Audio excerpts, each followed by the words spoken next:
allegiance to the flag of the United States of America and to the republic for which it stands, one nation, under God, indivisible, with liberty and justice for all.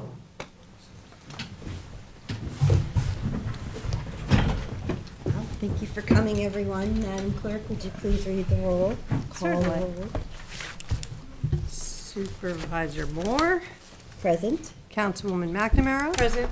Councilman Iacilli. Present. Councilman Pell. Present. Councilman Schiavone. Present. Okay.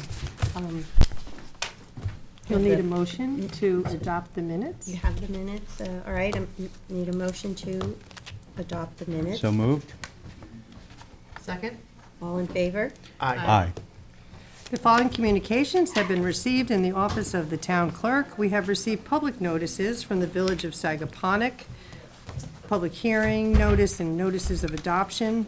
Village of West Hampton Beach, resolution opting to participate in Chapter 140, Southampton Community Housing Fund opportunities, financial disclosure statement filing from the listed individual, and emails and letters have been received regarding the following: beach erosion projects, Bud Hampton Cannabis Dispensary application in Bridgehampton, CPF Advisory and Pine Barrens Credit Clearinghouse Committee member resignation, CPF preservation of the Evergreen property in East Quogue, the following bid and request for proposals on December 20th, 2023. Excuse me, a bid for tilting roller trailers for the Highway Department, and a bid for maintenance garage at 30 Club Lane, also for the Highway Department. And there was one report filed from the Town Comptroller for the December 2023 monthly financial report. Excuse me. Thank you, Cindy. I do have one walk-on resolution with respect to the warrant. So I'd like to make a motion to allow for the resolution to be added to the end of the agenda. Second. All in favor? Aye. All right, well, we're going to start tonight's meeting with 4 public hearings. I don't know what is wrong here. I have some here, but thank you. Okay. Would you like me to read public hearing number 1? Yes, please. Public hearing number 1 on the acquisition of a historic preservation and conservation easement on property located at 560 Bridge Lane, Sagaponack, and amend the Community Preservation Project Plan and the CPF Management and Stewardship Plan to include said property.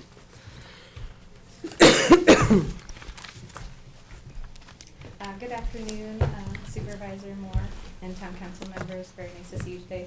Jacqueline Fenton, CPF Manager, representing this public hearing for 560 Bridge Lane. I do actually have a report to pass out. If you'd like to take it, somebody do you want? Certainly. Nothing for number 1. No. Thank you.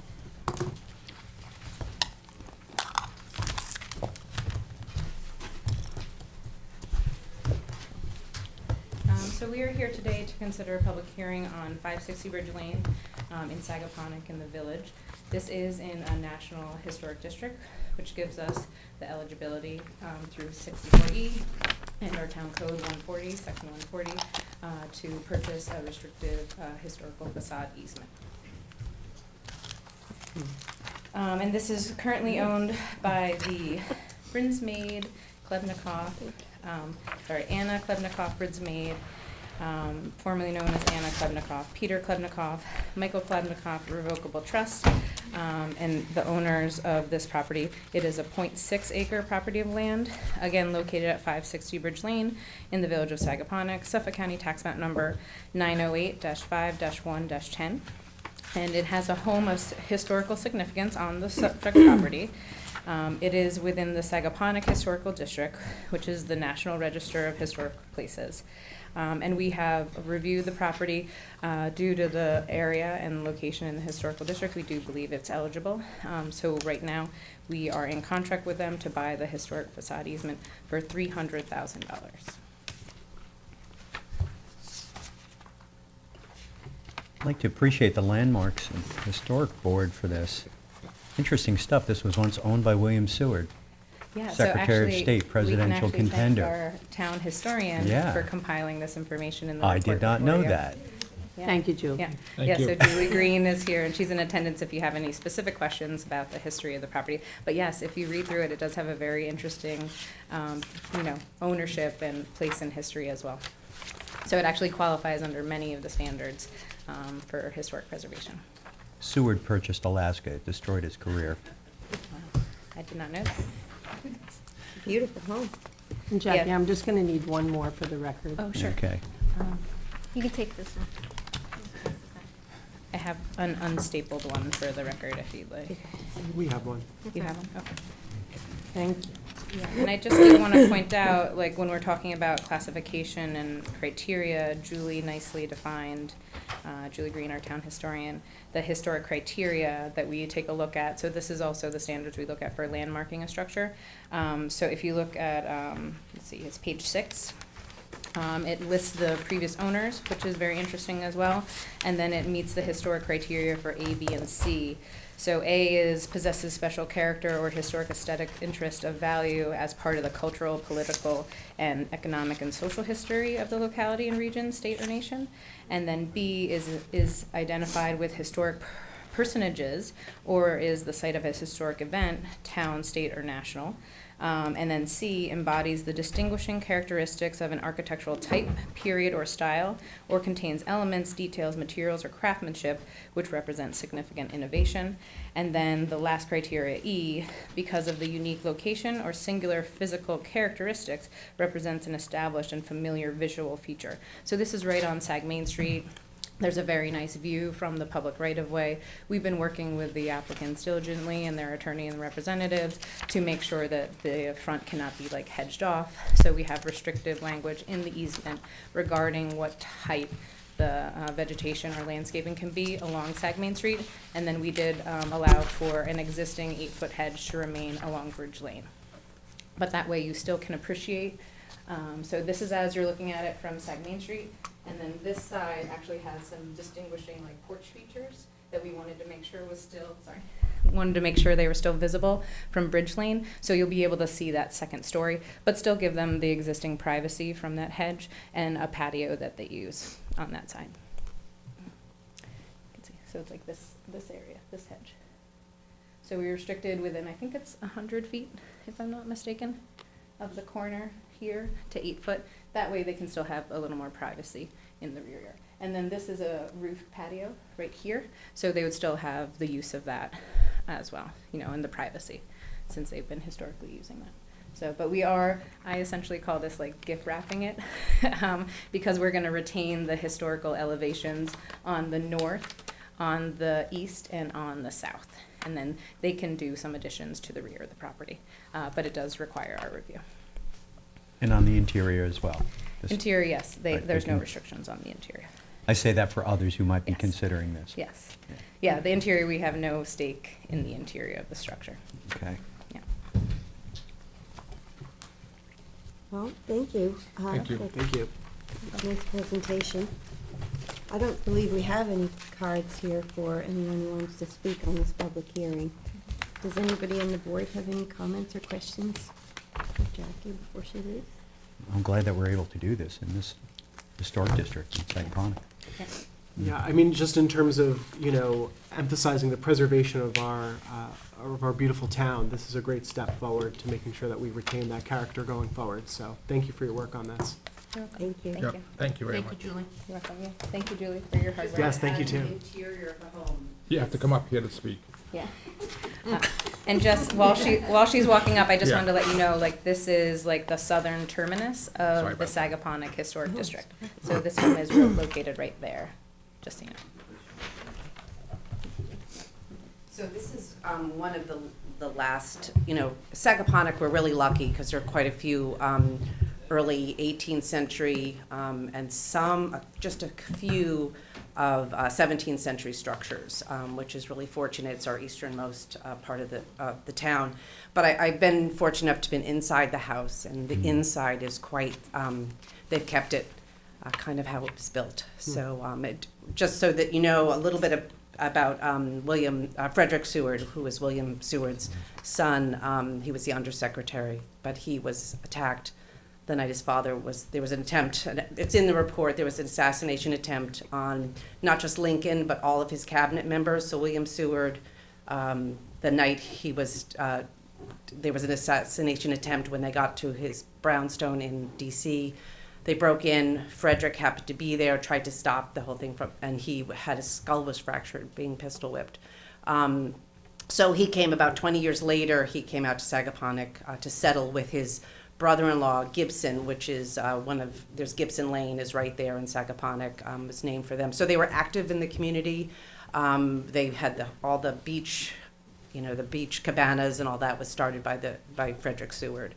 So he was active until his death in 1915, a summer residence in Sagaponack. And then the history goes on into the Klebnikoff family. The Nebelseens were the original purchasers of the house, but it has been in their family since I think it's the 1940s.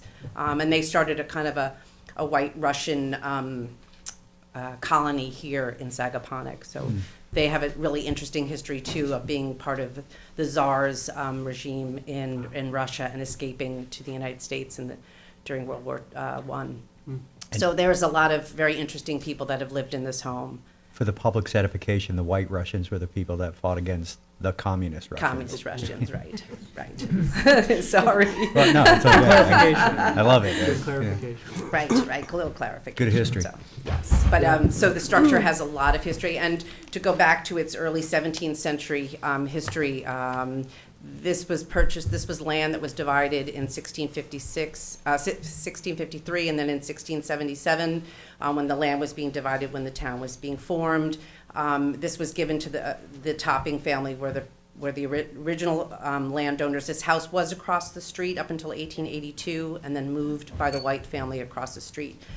So it was the Topping families, then it was the Bauer family by inheritance to a grandson, and then the White family bought it. So it has very few owners for its long history that it's been standing. And it's a perfect example of when people own a home, a historic structure, and they consider themselves the stewards of that home versus this home was there before, the structure stood long before they came along, and they're leaving it for future generations. And the history is just, this one particular home has quite a bit of history. So it's a great impact for the town, and I'm really thankful that.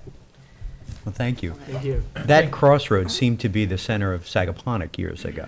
Yeah, Is that so correct? everything 'Cause was I was the looking at the southern history. end, and there was no road further south. There was just a cart path to the beach.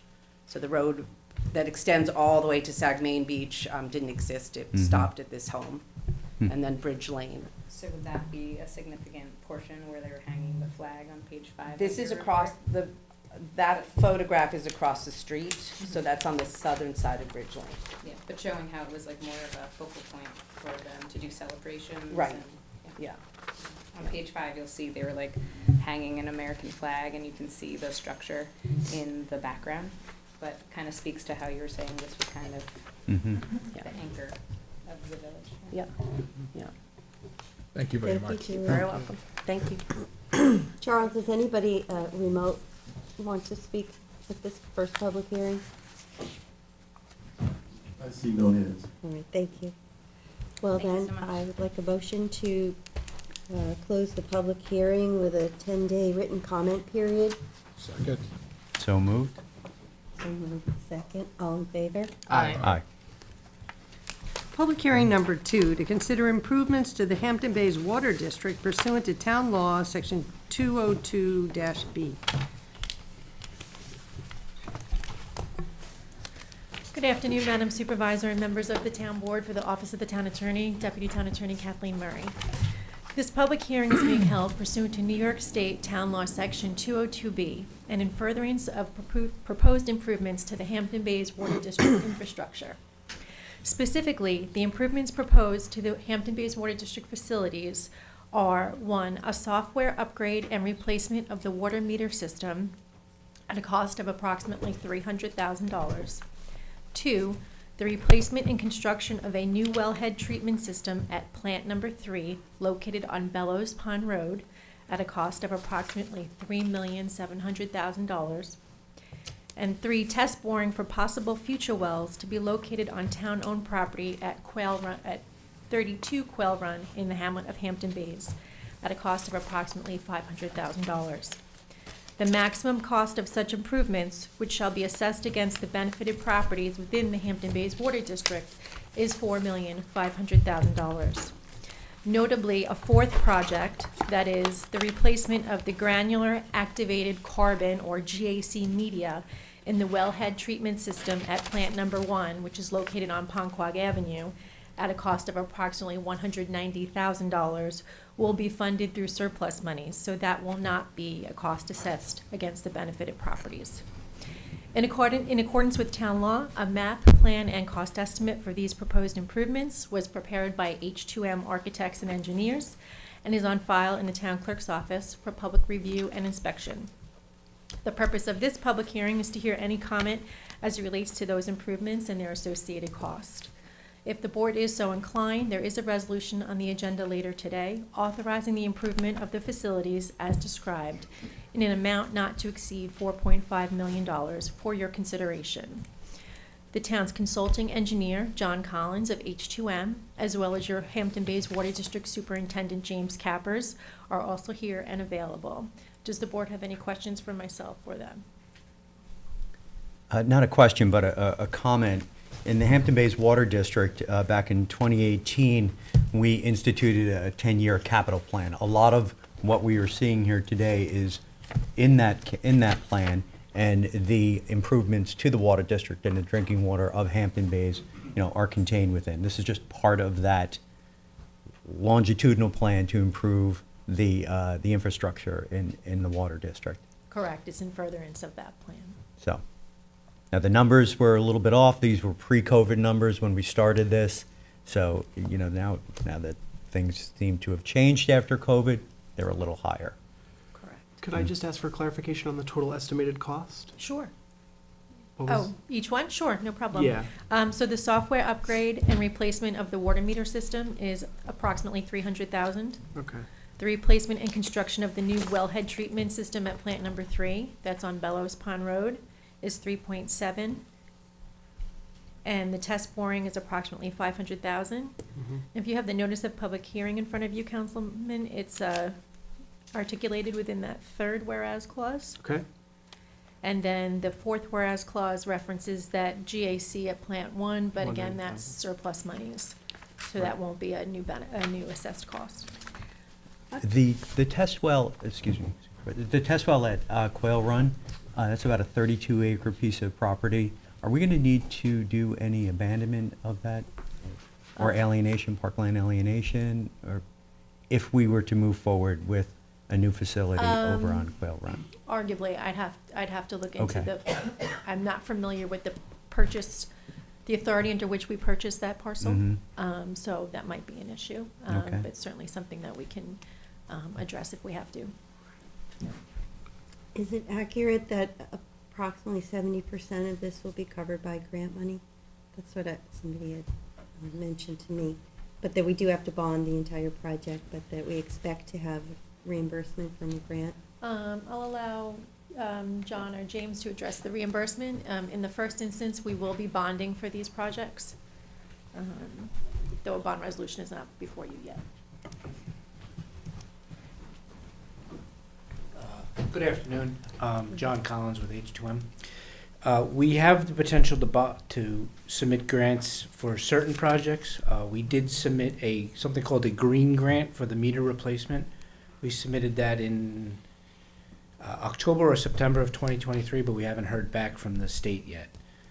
For Plant 3, the perfluorinated wellhead remote treatment, it's something called an emerging contaminant, and there is something called the WIA grant, Water Infrastructure Improvement Act, and we fully intend, once it's funded, to resubmit. We submitted once and weren't fortunate to get it. One of the big reasons we didn't get it is because we weren't funded. The state likes to see that we have the money set aside before they give us their money. So now that we'll be funded, we have a very good opportunity to get a grant for that. So we will submit July, September, whenever the WIA funding comes out again. Will the fact that we received grant funding from the subaqueous crossings from the Shinnecock Bay and Shinnecock Canal affect new grants? In I your hope opinion? not. I guess. I've seen other water districts on Long Island get, I mean, I can think of one that got 6 awards from WIA. Others have received multiple. This would be Hampton Bays Water District's 3rd. Okay. But it is emerging contaminants. Right. Perfluorinateds are a big problem, a hot topic now. So I think the potential is out there that we have a very good chance. But yes, they might look at it and say, oh, well, they've already gotten 2. So, but we're going to try anyway. Thank you. Thank you. Welcome. Well, we do have some cards from the public. The first is Gail Lombardi.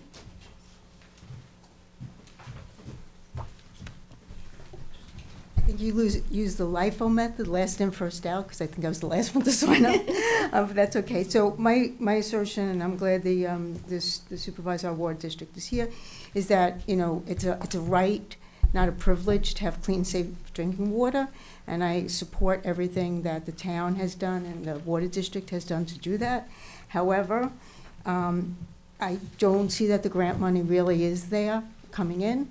I don't see the town, our commissioners, which you all are, have done a really good job in obtaining those grants to the best of your ability, whether it's our consultants or not. As the gentleman just explained, that I am an accountant, the 2 areas he described are the lowest cost areas.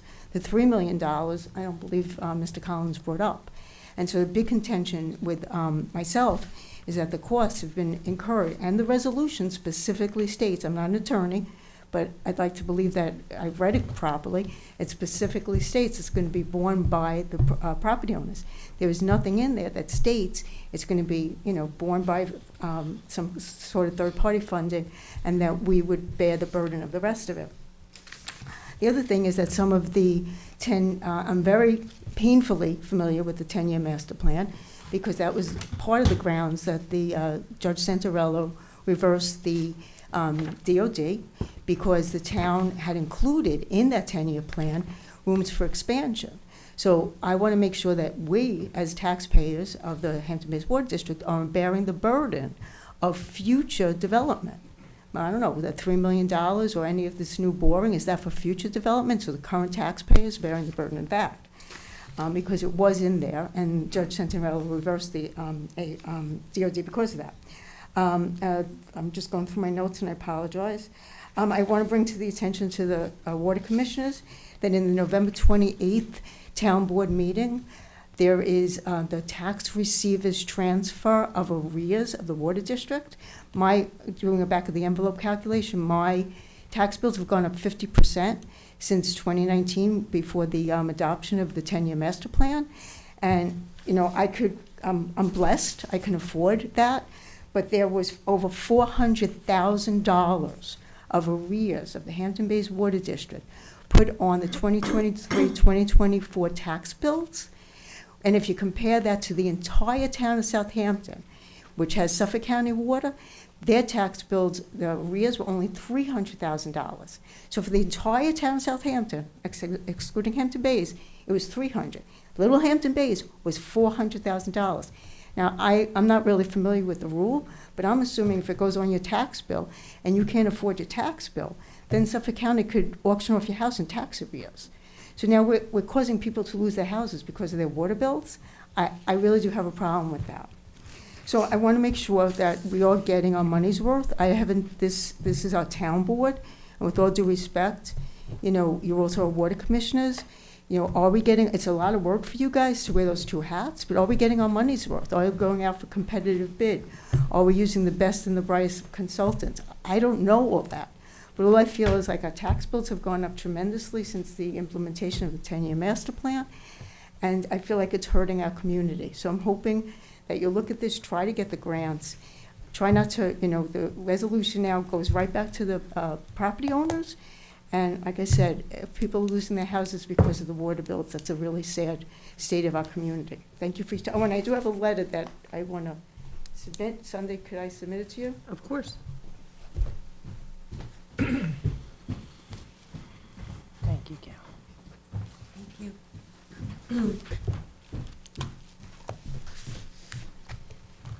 The next speaker is Ray D'Angelo.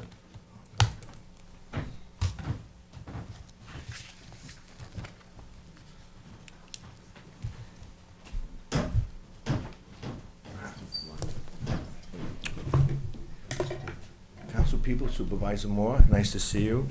I have some questions. First of all, the 10-year plan, which I'm familiar with, did not include the wellheading of a new well. So I don't know, the boring money, I don't think that was part of the boring, the test for a new well, that wasn't part of it. The second thing, the first thing really should be, what hat are you guys wearing today? I mean, the water commissioner hats or the town board? I mean, you conflated the whole thing. I mean, shouldn't you be having this meeting as water commissioners, not town board members? It seems that you put it all together. And this becomes a self-determination issue. I mean, these meetings should be in Hampton Bays. Not one of you lives in Hampton Bays. We don't have any representation.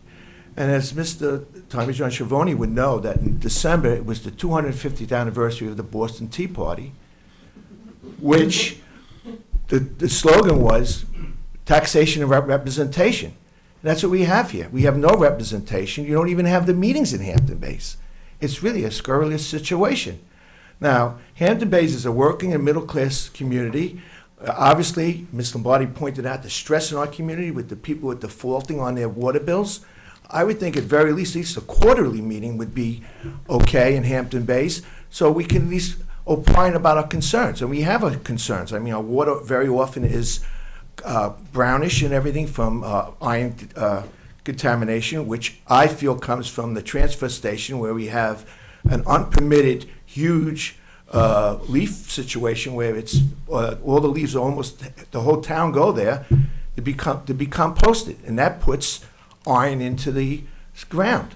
The same location was at the sand mines, and this town sued to stop that operation. The same thing we'd not afforded in Hampton Bays. I'm gonna put my glasses on here. The second thing, I mean, Gail covered a lot of it, is that the lack of grants for this. I think we could get more grants. I think, I don't know, but I think that you guys are, because you're so busy with town stuff, I mean, Hampton Bays Water District stuff gets swept under the table. So this is really a very, very serious situation where we have to have representation, at least have you guys come to Hampton Bays and face the residents of Hampton Bays. This is really, really wrong, what's going on here. We have no representation, and I remind everybody, you're all elected at large. We don't even have any districts. None of you have to answer to the residents of Hampton Bays. And most of the power in this town is east of the canal. And I have to add that the hegemony of the villages. The villages are very well represented on this board. And I don't want to start pointing it out. It's a new board. I want to start out fresh. And I don't want to get, belligerent about it. But this is an outrageous situation which has to be corrected. It can't go on like this. I'm a Democrat. You guys are progressive. This is not a progressive situation here. We have working middle-class people that are not being represented. And this is a classic case of it. 30 seconds. I don't need the 30 seconds. I'm done. But it's accurate that the residents of Hampton Bays didn't want the Suffolk County Water Authority. They wanted Well, no, their that's own not accurate at water. all, Supervisor. We were supposed to have a plebiscite, which was an election, and never took place. We did not have the vote. I don't know. I'm not for either way of it, but we never had that vote. And we never had, I understand that the reason why we didn't have any meetings in Hampton Bays of the commission is that one of the former board members got physically ill when he went to Hampton Bays. He couldn't handle going to Hampton Bays. He's no longer on the board, so I'm hoping now, you guys are all nice people. I like you all, I do. I hope you can show up. And Mr. Schiavone, if you have something to make a comment about me or what I said, don't wait till I sit down. Let's have it right now. You you want to say something? Go ahead. After the public comments, I will be addressing the board in public. But I thank love you you, for Tommy the. John. Can we just, before we move on, can we have Mr. Collins come back up and just explain the need for the The new well. new wellhead and the Quail Run property and the plans for that? So, for the wellhead treatment, where our goal is to, and aim is to remove perfluorinated compounds from the drinking water. When that 10-year plan was done, perfluorinateds weren't an issue. They weren't out there like they are. The testing methods were much higher, They were only in well field 1. and they were And we only put in the- wellfield 1. And we had the filter put on. And at we that had a time. filter put on that one. We're looking to put a similar filter on there. But at the same time, we are looking to institute some improvements that are recommended in that plan at Plant 3 and kind of hit it all at one time. We should be noted that we did get a grant on Plant 1. It was $800 and something thousand. It paid for 60% of the project. So correct me if I'm wrong, is this phase of the project because of the first phase not living up to a certain standard, or?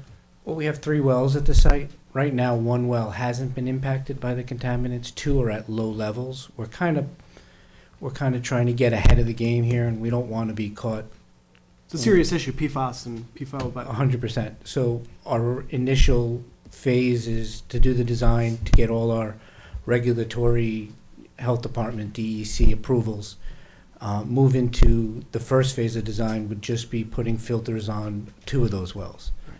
And in the event, if the 3rd well needs it, we'll adjust then, but. in the initial phase of this project, though, was it imagined or envisioned that another phase like this would have to take place? Yes. Okay. And the test boring at Quail Run is not for expanding the water district. It's to find another site should, we need to move because of contaminants or other issues. So correct? if you look at the average daily usage, two of the factors that the DEC and the health department look at a water district are, 1 is maximum day pumpage and 2 is average day usage. Over the last 5 or 6 years, our average day usage has increased every year. Our maximum day pumpage has increased every year. Although the town isn't growing, they're using a lot more water. Part of the meters is to capture that use. But that test boring is, yes, we're going to need more capacity to meet the demands of the district, predicting out in the future that we're not going to all of a sudden turn around and start using less water. The other reason is we wanted to get another well outside of Plant 1 so we can not rely on Plant 1 as heavily. And that's because it's going to be costing more money to treat as we go on. 100%, yes. That's where the 190,000 is going to. New charcoal for the granularly activated charcoal filter, which is, it needs to be replaced quicker because of the amount of contaminants that it's actually filtering. Yeah, It's doing its job. It's 100% doing its job. I don't want to get too scientific on you, but there's things called long change perfluorinateds and short change perfluorinateds. We always looked at long chains, which means it has a certain number of carbons. Now we're looking at short chains, and they rip through this carbon a lot quicker. We also are going to be instituting a pilot on the site to try out resins to see if resins remove the contaminant better than the carbon. Resins, if they're successful, they have a higher capital cost, but they also have a longer life. So we're going to be doing that this spring when the filters go back online. We're going to run a small pilot just to see the effectiveness of a couple of different resins. James, could you? Yeah, sure, I can. I just want to ask you a question. Just as a Water District Superintendent, James Cappers, as a Hampton Bays resident and as somebody who deals with the customers on a day-to-day basis, as I know you do, we haven't received, at least I have not received any complaints about brown water or, and I know I have Suffolk County Water Authority and I have issues with brown water from time to time when they open the hydrants and flush the drains. Are you seeing less complaints about that? Yes. Hi, everybody. James Capper, Superintendent of Hampton Bays Water District.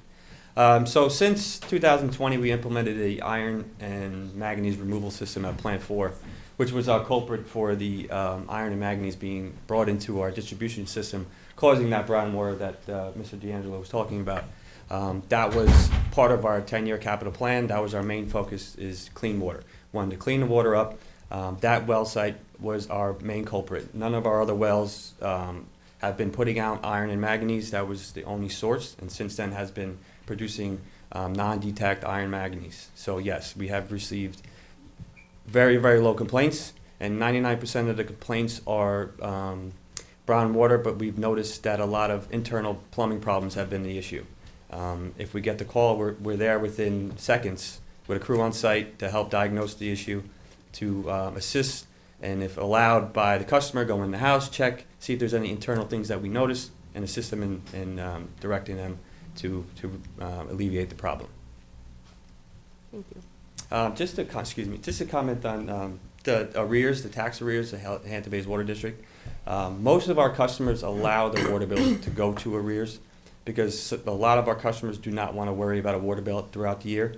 So they let their water bill go to arrears and then pay it at the end when they pay their taxes.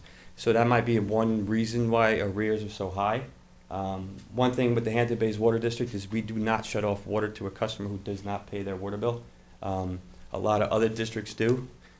We supply water to your house no matter what, unless it's an immediate danger to life and health. But that being said, just if they had a major water leak that's running down the road, causing freezing and stuff like that, then we have to go through steps going to the Board of Health to get approval from the Suffolk County Board of Health to actually go to that meter and shut it off. So 9 times out of 10, if they have a major leak, we'll actually remove the meter and put what's called an idler so that they will continue to get water till they can afford to fix the leak. And we will not charge them for the water that they're using so that they're not going to end up with a huge bill. Well Plant 3 and the new wellhead treatment system, Yes. that is the 1 million gallon tank, right? No, that is that's close to Plant 4. Plant 4 is where the 1 million gallon tank Okay, is. this is the one on. Yeah, it's on Bellas Pond It's- Road, same Yes. same site. We were pulling up a lot of iron Yeah. out of that. And just to touch on the test boring, within our 10-year master plan, you will see that we do have funding, hopefully for a new well site, as John has spoke. We have to be able to supply Hampton Bays Water District customers water if our major well went down. Our biggest well went down, we still have to be able to supply them with water and have adequate fire flow to be able to protect. So we have, when the 10-year master plan was built, we projected that the development of Hampton Bays would be so much bigger, so much larger, that we would need additional well to be able to supply that demand and be able to supply adequate fire flow. I think some of us just aren't clear on the 3.7 million piece, that to replace and construct the new wellhead treatment system. You know, we weren't here originally. Of course. So what occasion that was, are these things that have to get replaced, you know, every certain number of years? Was it, didn't anticipate? So, The needs? Plant 3 within the 10-year capital plan had a lot of components, electrical components, wellheads and stuff that were going to become to terminal life and need to be replaced. So that had some of that including into the GAC that's going to be installed there. Those components and stuff were going to go along with this project. Come to now where perfluorinated compounds have become such an issue for all water suppliers on the island and across the world, our major concern is to remove those contaminants so that we can provide clean drinking water. To treat and remove that, yes, that's where that 3.7 also comes into play, is very expensive. We're installing another granulated activated carbon system similar to our Plant 1 system. That's going to be, I believe, two or three vessels to treat all 3 wells. Like John had spoke, we want to be ahead of the games. Back in 2020, the MCL or the advisory level was 70. Shortly thereafter, they dropped the MCL, maximum contaminant level, to 10. We're projecting this year that they're going to drop the level to 4. And then thereafter probably drop it to 1. So the government and the Board of Health are taking this compound and these contaminants, now they're testing for over 28 different contaminants, taking it very seriously. So you mentioned water capacity. Are you in coordination at all with Suffolk County Water Authority when it comes to dwindling of water in a well and the need to supply water and capacity to certain areas? Yes, we have the ability on both ends where we've done it in the past where we have interconnects on either side of the town. Okay. Where we can open up, supply them, they can open up, supply us. Great. So we have done in the past on both ends that we supply them, they supplied us. And Great. historically, we've been supplying Suffolk Yes, County water. we've noticed Yeah. a lot if we open up those valves. More on so other than end. the other way. Yeah. Right. What's the lifespan of the system you're putting in now? So the granulated carbon, we come to find out, is anywhere from 2 to 5 years lifespan, because it becomes so saturated with these short chain acids that are eating up or saturating the carbon. So what we're doing this year with our main plant is we're actually going to reactivate the carbon that's in there. And reactivating is half the cost. They actually take it out and heat it up and get rid of the saturation of the chemicals, and then they bring it back and reinstall with a 10% of new granulated carbon in there. And they come out, I think they can, a bed life of carbon can be reactivated up to 5 times before we have to fully replace. And that's going to be done over the winter time while it's winterized. Yes, if So we all pull goes the well, we're carbon going to out start this month to pull it out, reactivate it, have it up before the peak demand of the season at Plant 1. But what about the wellhead treatment system itself? What's the lifespan of that, the one that you're replacing now? That's the carbon that we're replacing now at Plant 1. That was the $190,000 one you're talking about? No, I mean the $3.7 million wellhead. Oh, 3.7, treatment that's system. just the cost of us ordering the vessels, ordering the parts, getting a mapping plan done, all that stuff is included in that 3.7. And it's installing the That's system, installed, not yeah. just the media. Not just the media, no. That's the overall project. But you're doing it because of the PFAS and the Correct. new standards, but how many years before that has to happen again? Having to install another system, Yeah. the system will be lifetime there. Once it's up and running, it'll just be a maintenance of the carbon that we'll have to do. Okay. So say 100 years. Previously, though, how old was the one we're replacing? We're not putting a new one in. We're adding, yes. Oh, okay. Sorry for the misunderstanding. Because it said replacement, so I thought you were. The replacing replacement something. of components within the well facility itself, which was included in the 10-year master plan, like electrical components and wellheads and so forth. But now we're going to be installing a new GAC there. That will be lifetime. Okay, got it. Now it's clear. Thank you. No problem. And then the only other thing I had is we had asked, and I think we were going to this spring, have a meeting in Hampton Bays to give the community an update on the master plan and where we are and where we're going. Yeah, so H2M is currently working on revising that master plan due to the new increases and decreases and jobs that have already been completed and how we been under budget on most of the jobs that we've done. We've been, receiving grant money for a lot of the jobs that we have completed already.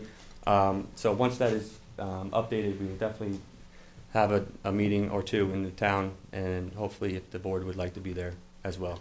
Yeah, Absolutely. feel free to reach out to us. Sure. And Yeah. we'll make a connection as well. Yeah, definitely.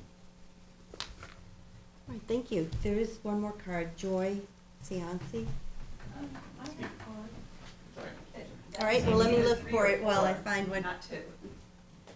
Oh, she's for another public hearing. Well, Amy Paradise? yeah. Okay, Amy Paradise, you're right, thank you. Amy, you can come up.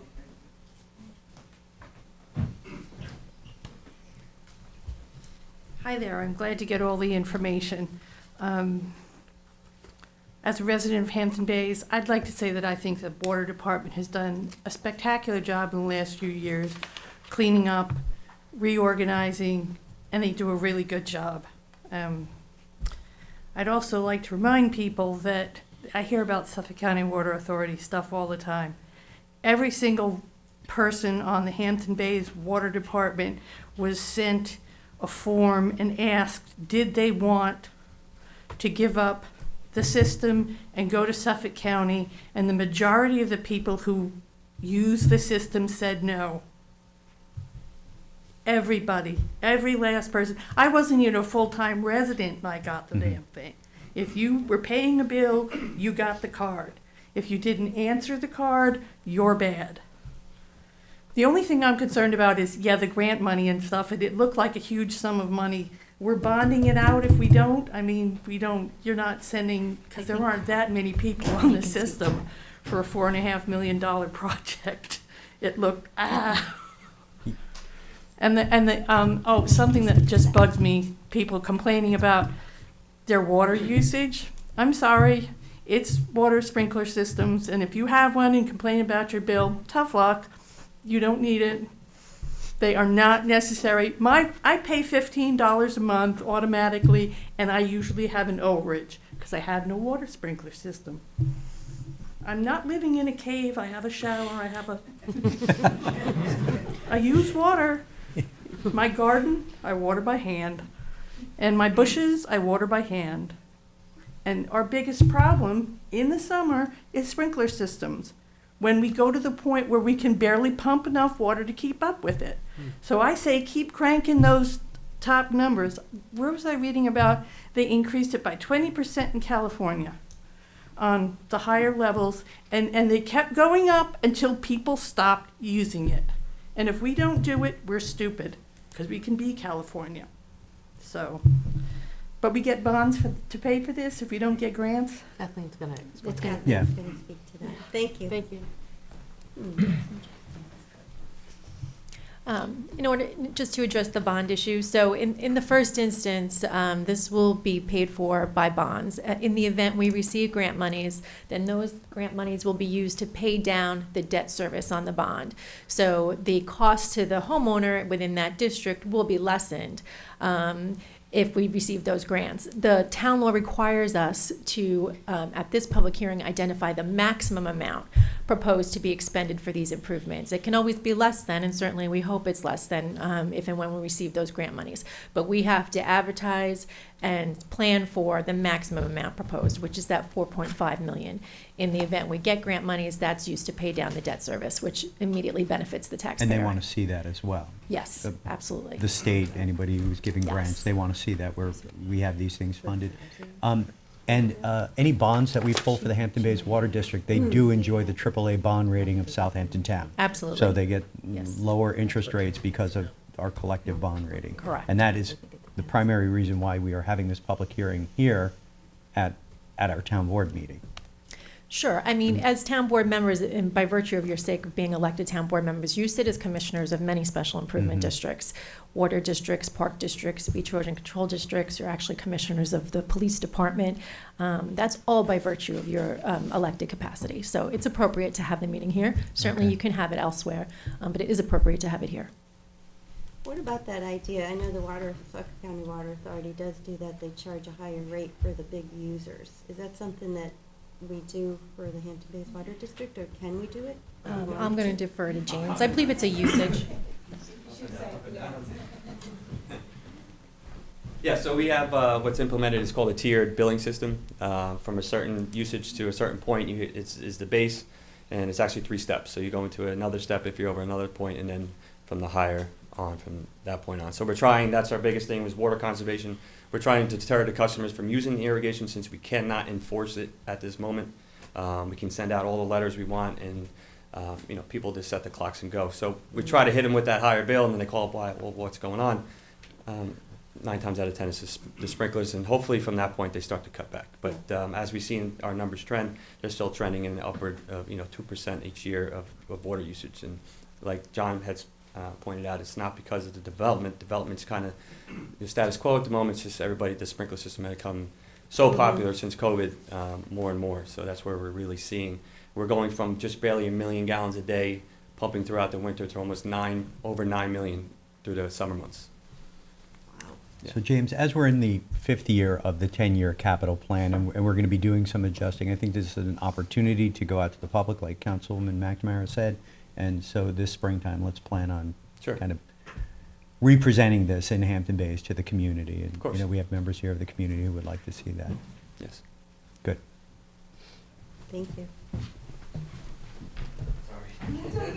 I don't think there's any more cards for this second public hearing. Does anybody on the town council have any comments or questions?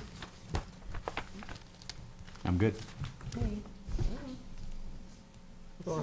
What about Charles? Is there anyone tuning in that would like to speak? There are none. No hands. Well, would we like to have a motion to close the public hearing today? Second? Oh, wait, did you make a motion? I or- was asking Oh. On today, right? if there is going to be a motion to close the public hearing. Yeah, we have a resolution on it. I Yeah. think I'd like to make a motion to close the public hearing. Second? All in favor? Aye. Aye. Who was the second? I was.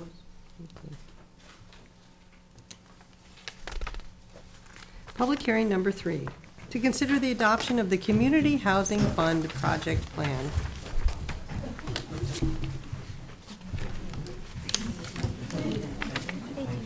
What's that? Good afternoon, Supervisor Moore, town board members. I am Kara Back, the Director of Housing and Community Development for the town.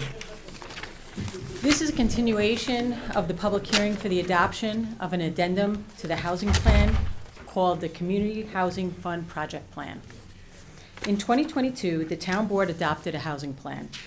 The visions and goals for the town's affordable housing that are listed in the town's plan are broad and were prepared before the Community Housing Fund tax was enacted by the voters. The addendum before you was prepared in order to provide the public with a narrative of the programs that could be available with CHF funds and to provide guidance to the CHF Advisory Board when making recommendations to the town board for funding.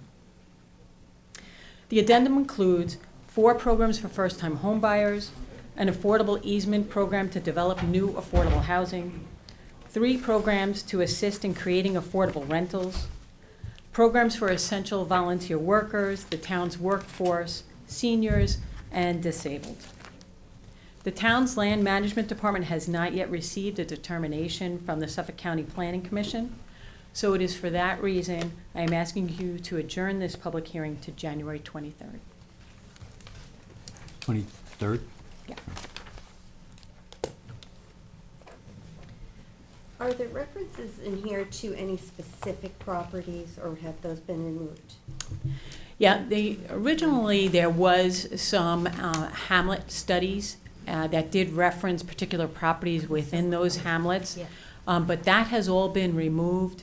Hamlet studies are in the original 2022 housing plan, so we didn't think it was necessary to have the hamlet studies in this addendum, so they have been removed and they are no longer part of the addendum. Thank you. All right. Thanks. We'll just take our questions now. I'd like to make a motion to adjourn the public hearing to January. have to go out to the Oh, public. sorry. Well, We didn't go online. did we even open the public? No, we didn't. I think they're pretty Yeah, there's a Hang couple on a people second. want to speak. Cindy, I jumped the Did gun. we open the public hearing? Yes. Yes. Yes, we We did. did? Yeah. Okay. All right. So I have a card from Amy Paradise. If you'd still like to come up and speak, we are adjourning the public hearing to the next board meeting on the 23rd. Thank you, ladies and gentlemen. I had just a couple questions when I was going through. I sent an email to you guys in December when you were having the first meeting. I know that you got it, Rick, but some of you folks weren't on the board yet. A big question in setting the guidelines was they had, for the affordable housing stuff, they weren't using the same guidelines as the state is for ADUs. They said they had an income limitation for the person who was renting an ADU of 130%, but they had no limitation on the income of the landowner applying for a 20-year interest-free loan. That sounded a little loose to me. I thought that perhaps that the state rules and the town rules should match. I'm a little upset about how much money might be going to developers. I always get into the feeling that developers shouldn't be given a lot of money because most of them have a lot of money. But mostly I know that it's guidelines and you have to come up with something because the money is coming in this year and you've got to have rules for using it. So, but those were 2 things that I thought of when I was reading it. What was the other one that I thought needed tightened up? I was brilliant. I left my notes home because I'd gone over it page by page. Well, we will be having another one. Yeah, you'll be having another one, and when I remember what it is, I'll Right. send you guys a note. But those two things, I thought needed a little attention. Okay, thank you. Thank you. Next speaker is Joy Cianci. Okay, good afternoon. I'm here on behalf of the Community Housing Fund Advisory Board to express our unanimous recommendation that the town board adopt the Community Housing Fund project plan. As you're aware, the funding programs that are outlined in the project plan simply follow the blueprint of the financial assistance programs that were already adopted in the town code in 2022. Outlined what those are specifically, and those financial assistance programs being already adopted, this project plan would then just become an addendum to the town code's housing plan.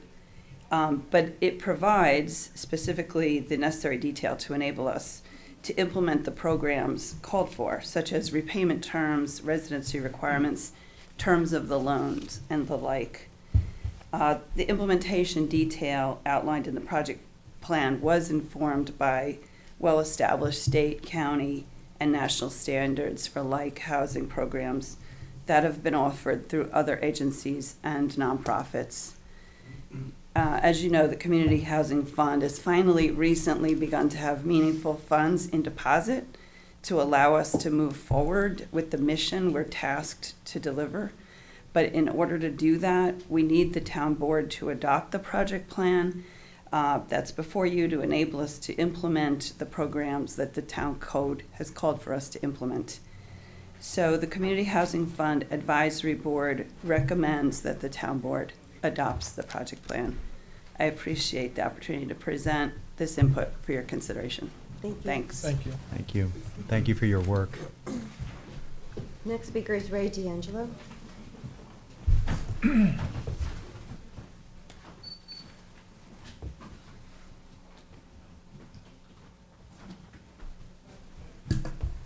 I really don't, my concern here is the Community Housing Fund, the Housing Advisory Board. I know individuals who applied to be on that board, which were rejected. I don't think people in Hampton Bays have a proper representation on that board. And again, I understand only one village has opted in on this program, so I guess all the other villages aren't. And again, we'll be a prime target for the development of this, from this fund. And we don't have representation, and that's an ongoing theme. I know maybe you have good intentions and everything, and you probably think it's what's going on in Hampton Bays, but you don't live in Hampton Bays. Mr. Schiavone seems like he knows what's good for Hampton Bays. He lives in Sag Harbor. So this is a problem. It's against self-determination, which will be there's going to be a big theme this year for us. We don't have it. We have listen, Hampton Bays and Flanders have no representation, which has a very high minority representation in the demographics. We do not have proper representation in this board.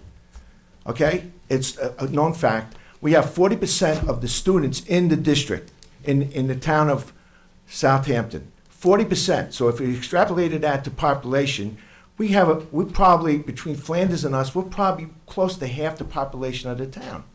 We don't have any representation on this board at all. We Zero. We do have a member. Who? But Who lives in I don't Hampton? want to talk about individuals, but we do. You don't have a member that lives in Hampton Bays. Okay. Okay? Come on. Well, identify him then. Well, huh? You know? Well, we do replace them every year, right? You And I said don't want to that, put anyone on the spot, right? that Oh, you're talking each about year we on put new people somebody on. that's on the. CHF, is it a one-year term? Yeah, it is. You're talking about somebody that's on the advisory board, the housing advisory board. That's right. I Okay. think he was referring to our board. I'm talking about Oh, your board. you started with the I housing don't get advisory. confusion. No, he's referring to our. Sorry, Ray, I Yeah, lost the antecedent. I think I threw you with Okay. that 250th Got it. anniversary of the Boston Tea Party. But none of you live in Hampton Bays. I said that, none of you live in Hampton Bays. We do not have representation here. And there was I'll remind you, there was a big lawsuit in Yonkers about where they dumped everything in one section of Yonkers. And the Justice Department filed suit. It was an 18-year-long lawsuit, and they lost. They couldn't put all this stuff in one part of the town. And that's what we're concerned about. All this stuff ends up at Hampton Bays. Thank you. Since you called me out, I lived in Hampton Bays for a decade. Just That's okay. lived. Good, okay. Yeah. It's all right, Tommy, it's all right. It's something. I don't think that helps you. You're above the laughs. Gail Lombardi.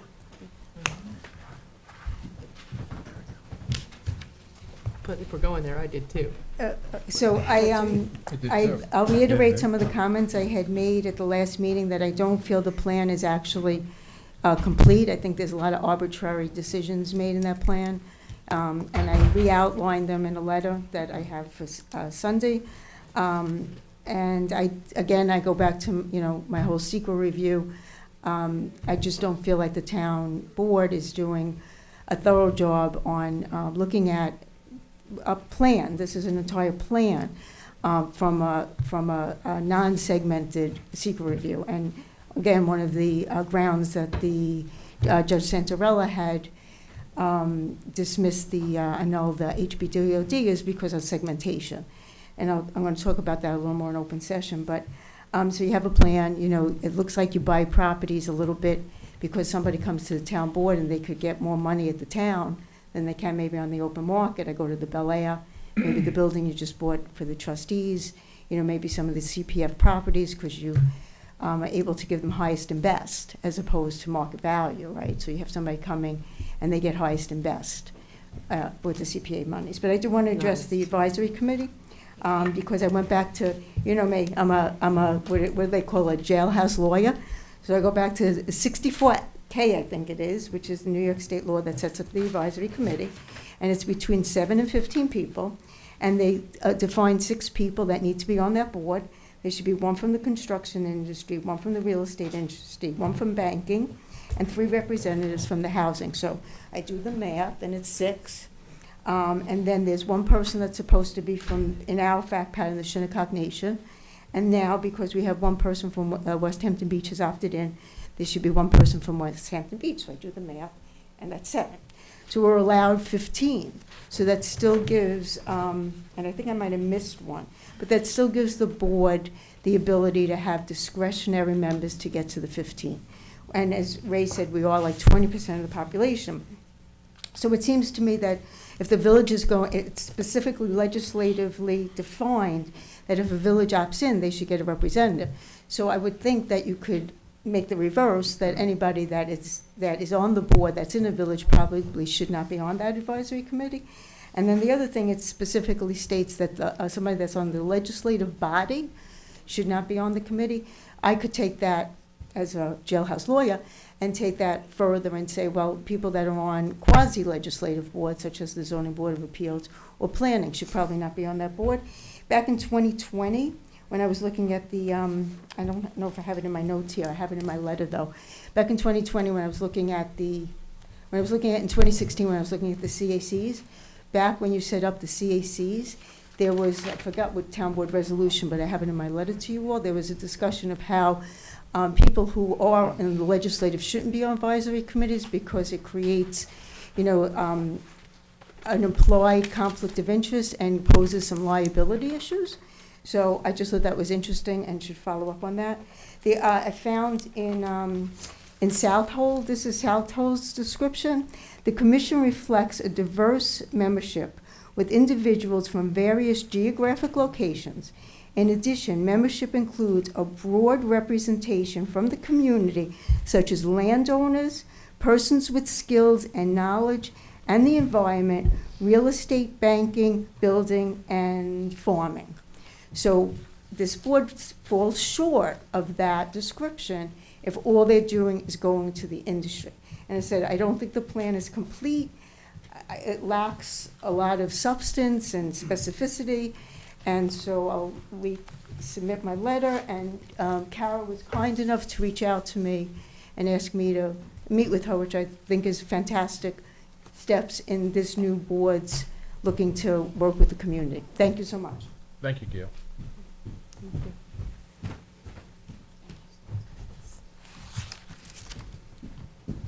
Charles, is there anyone remoting in that would like to speak? Yes.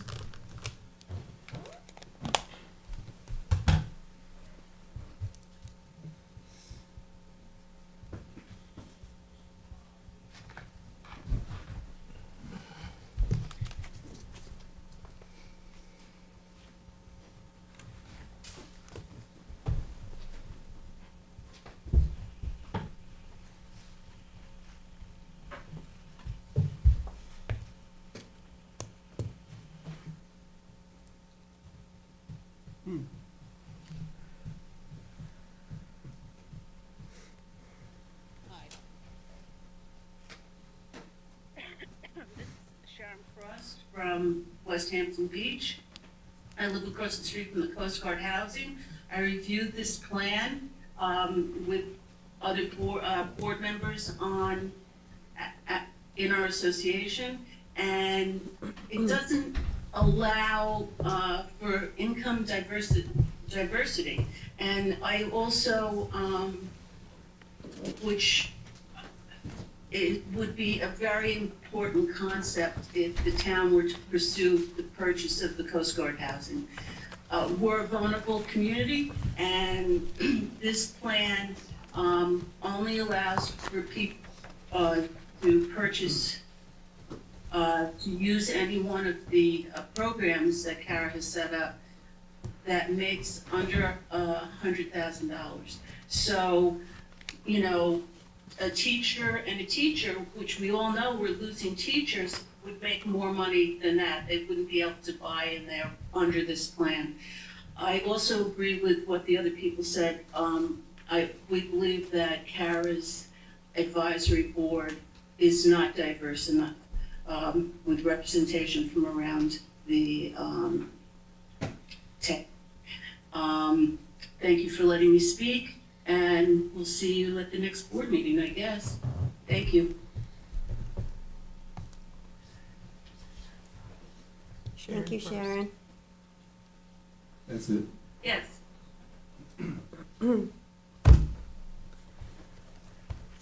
Well, as Kara mentioned, we have yet to hear from comments from the Suffolk County Planning Commission, so we'll need to hold the hearing over till the next board meeting on January 23rd. So I need a motion to hold it over. I'd like to make a motion to hold the hearing. On the motion, really Sorry, briefly, sure. just, could the title of this public hearing be amended to include addendum? Just because I think there's, generally speaking, some confusion as to the proposal as being a holistic plan, when really, and you know, it took me I went and read the whole housing plan, which provides a great deal of specifics, whereas the addendum is more geared towards, you know, expanding on some of those points that you made. Yeah, if you think that will help clear That's up a some good point, confusion, too. we can certainly amend the title. Yeah, I know it sounds, Rather than do the amendment, because I know that creates software issues, if we could just maybe replace it, substitute, and get it done pretty quickly. Sure. So it's timely for the next, is that doable? Sunday? You have to do a whole new. Notice, but if you're doing it right away, you do it. We close this and renote. Say it again, Kim. It would require us to close this and then open, or advertise a new hearing for the 23rd. Because I don't think there's a. Well, I think just so everybody knows, we chose project plan is because that's what CPF has. You know, when we were looking at their project plan of things that they were doing and how they could use the community preservation fund. That's where the name came from. But I understand what you're saying, and it has Project plan certainly to caused some amend. confusion. They think it's a, What's that one called? Project plan to amend the housing plan? I just think it functions as an addendum, so I Yeah, think it should the just. function is an addendum. I think it should be clarified in the title of that's just my prerogative, and if. Can we change it in the title of the resolution when we adopt the Yeah, resolution? I defer to the town attorney on that. I haven't seen No. someone change the I title mean, of a public hearing. Not something of this, it's not an unimportant thing, so if it's important enough to do it right, then I suggest that you do it right, and either So- whatever's the quickest way to walk something on today, just to change the title and put it on for the 23rd, so that it's, they can all I'm a little sponsor a unclear. walk-on. as to what you said. I didn't hear everything. Would you repeat it? Sure. So I realize the importance of this, and Okay. if there's a will, and I understand to be very specific, that it is the addendum that you are discussing and not the contents of the entire plan. So I definitely see the benefit in having that noticed properly, then it would behoove you to notice it properly. And the proper way to do that would be, and if we want to do this for the 23rd, so that we're not losing time, to walk on something today that you all can walk on if there's an issue with having a sponsor, or certainly Michael, you can do it.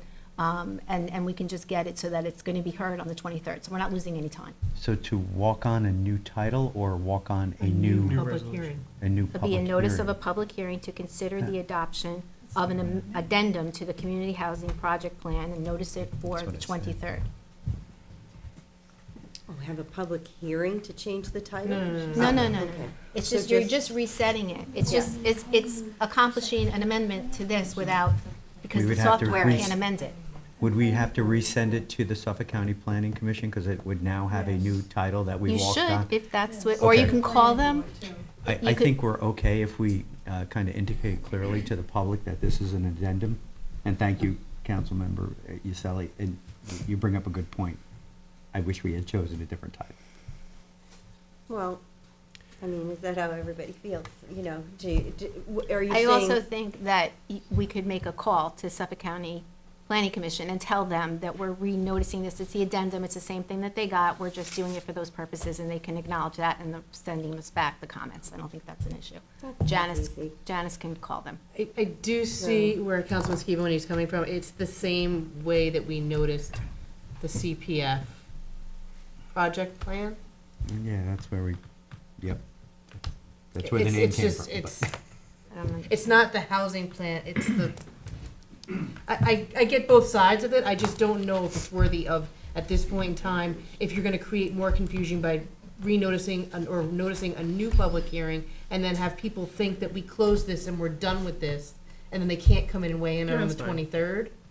I just feel like for the sake of more public input and getting people, this is out there, and I've already told people, like, this, we're gonna continue to speak on this. I just feel it providing the information up front to the public is important, and, you know, when people see a resolution on an agenda, you know, they gather information, it's providing them with initial information, and if it's not including a very significant, critically important feature of what this is supposed to be doing, which is an addendum to the existing 2022, because there's questions about what we can do without, people are assuming that we are without a housing plan when that's not true. So I think that this just sets the information standard for what the public is considering. Sure, You and are- I'm sorry. Yeah, I was just gonna say, if you are going to renotice it, I would just suggest then that at that meeting, you would incorporate by reference all of this hearing's comments, so that people don't lose the comments that they put on the record, and sure. they would be considered part of that record. So I think that's why we named it a project plan. Instead, we have a housing plan, and then this is the housing project plan. I So understand, that, to kind of, differentiate between the two, I understand now that doesn't seem to be clear in people's minds, but it isn't the housing plan. This is the project plan, which is an addendum to the housing plan. And as Councilman Tommy John mentioned, we named it project plan because CPF has The a same project thing. plan. Right. Yeah. Got it. I do get, though, there is a lot of confusion out there. People are wondering, like, I thought you already adopted a housing fund Yeah. plan, like, I what get is what you're this? saying. I get it, I just don't know that It's worth all the it would make frustration. it maybe more confusing to people now if there was a third, a different public hearing, like, we have the public fund, then we have the project, now we have the addendum, they're gonna think it's three separate things. Okay. Yep. I'm fine with whatever. feel I comfortable just, with yeah, that? I'm fine with moving forward. Okay. And we just make clear when we Yeah. speak about it that, This It is is an addendum. Right. Okay, very good. So, Okay. I'd like to make a motion to adjourn the public hearing to January 23rd. Second. all in favor? Aye.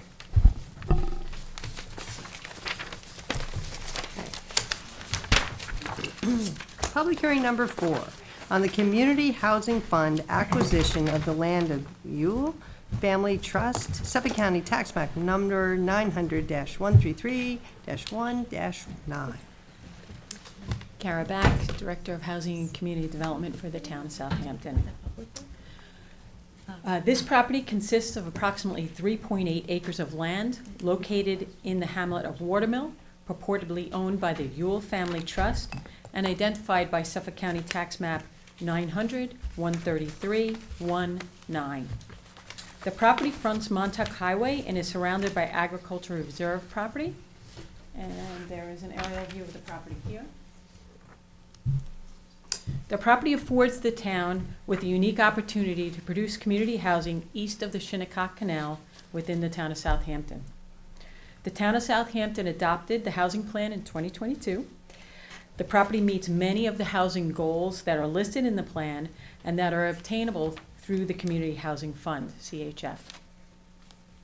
The property is situated within a CR 60 zone and currently has a residential density of 2 homes.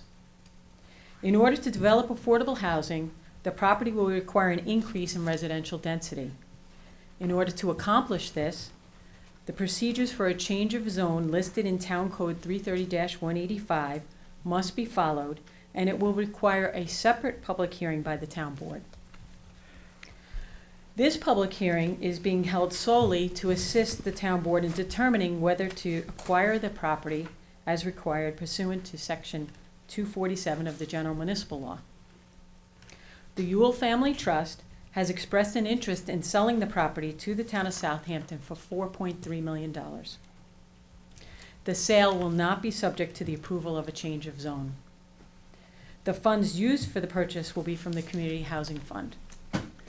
The cost of the property will require the housing density to be increased in order to make this property a viable option for affordable housing.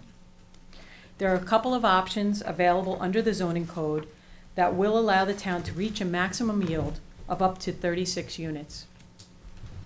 The board can choose whether it would like those units to be rental apartments or single-family townhomes.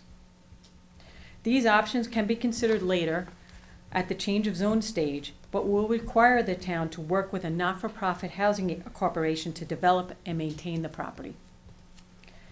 The owner of the property would like an opportunity to consult with the town on the street names and would like the town to provide landscape screening on the Montauk Highway side of the property.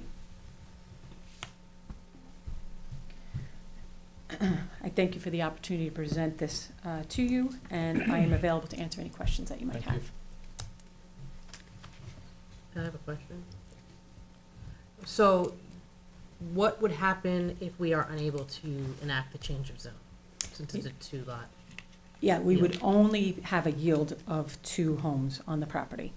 So we could do a couple of things. We could build 2 homes and sell them as affordable homes, or the town can decide to resell this property. There is no restriction under the CHF law that that property cannot be sold, for instance, to CPF if we don't enact that zoning change. So there's no, like, where CPF, we have to get, there's nothing in Right. No CHF. alienation. Right, there is no alienation. We would be able to do that. The funds would have to then go into, back into the CHF fund. So it's not considered parkland when we purchase it, like CPF would be considered parkland. So That's this is correct, not. yes. Okay. And if we were not to be able to get it zoned, that would be because this board did not rezone it? That's correct. Whoever's sitting in these seats? That's right, Okay. because we will be, if you decide to acquire this property at a later date, we will, myself or the Department of Land Management will be coming before you for a change of zone public hearing. Do we have anything from land management about the viability of changing the zone here for that much density? And within the comp plan, is that a good spot for it? Yeah, so I worked with the Department of Land Management. They have been reviewing this property along with me. They are the ones that came up with the yield determination. They have researched it and taken a look at it. What's the yield? The as of right yield right now is 2, But if we do go through the change of zone with an affordable housing overlay, it's up to 36 units. And that would be up to 36. Up We to could, 36. of course, do 24 or whatever number, sweet spot this board, whoever's here. That's correct. Determines is viable. That's Okay. right. Yep. Now, Kara, there are a couple of options as far as what the department is looking in terms of the future of this potential project. Are you able to elaborate on any of those options? Yeah, so it really would be at the discretion of this board as to what you would want to do. Do you want to do apartment units? You could do up to 36 one and two bedroom apartment units on the property, or you could do up to 36 townhomes on the property. It doesn't really seem like we could do detached single-family homes because the property is only 3.8 acres, and that kind of restricts, what we can do there. So it seems like those are the two real options for you, if, in order to get the density that we're going to need in order to create the housing there to make it affordable. Right. Now, the 1 to 2 bedrooms would be rental and the townhomes would be purchase, or? That would be entirely up to this board as to what you want to do. Yep. So CHF would be paying for it to go through the whole EIS process? All the traffic studies, all of that would be paid for by CHF? Yes, and that all is allowed under the funding. And that's all in addition to the 4.3 million? That's correct, yes. Yep, and we're gonna have to have the property surveyed, and we're gonna have to have, plans prepared and things like that. I would recommend, if you do go forward with the acquisition, that we put out an RFP with two not-for-profit housing agencies who would want to develop the property and work with them to perhaps take on some of the costs associated with the development. And that would be most of the costs. The site plan development that Councilwoman McNamara is referring to, and all Yes, that. yeah, Okay. it would cover all of that. Traffic study plan. It could be a traffic study, it could include all of those things, yes, yep. Okay. Well, one of the things that we've been hearing in the town since I've been on this board is that people in the West really point out to us the number of housing initiatives that they have in the western part of the town. This is an opportunity in the east for us to do something along with Bridgehampton. We're working on something on the turnpike there at our senior center. So I think this is a really great opportunity for us to move forward with something in this area. Have you reached out to the community? I already know the answer, but please. Yeah, I have sat with the Watermill CAC. They have said to me that they support this project. I think that there are several members here today who wish to speak on it, so I don't want to, speak on their behalf, but I did leave the Watermill CAC meeting very encouraged and about their support. Thank you. You're welcome. Thank you. Rachel Vimo from the Watermill CAC.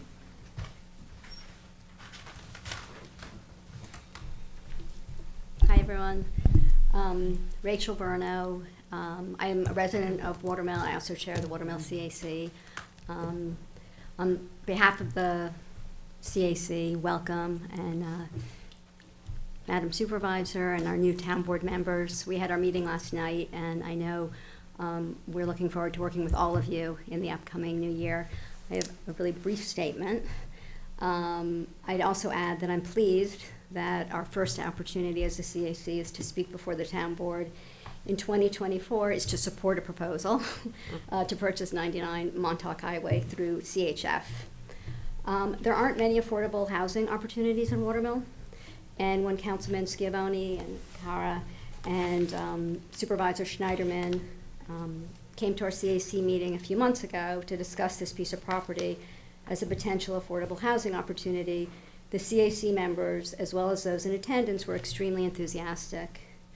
We've had the opportunity to discuss this purchase at subsequent meetings, and we all recognize that this is a unique opportunity for our hamlet. We thank the board and support their efforts in considering purchasing this property, And we would also like to thank the Yule family for making this property available for the town. The Yules have a long history in Watermill, and I know they care deeply about our community. The CAC supports this purchase, and we look forward to working collaboratively with the town as this process proceeds. Thank you. Thank you. Thank you. Steve Abramson?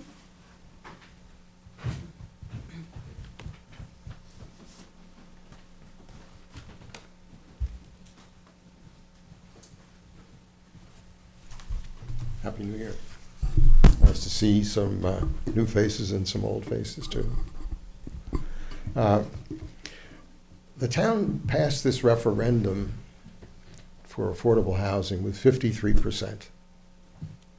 And I took a look at the data, and I'm happy to report that it was 60.4% east of the canal, where the need is actually the greatest.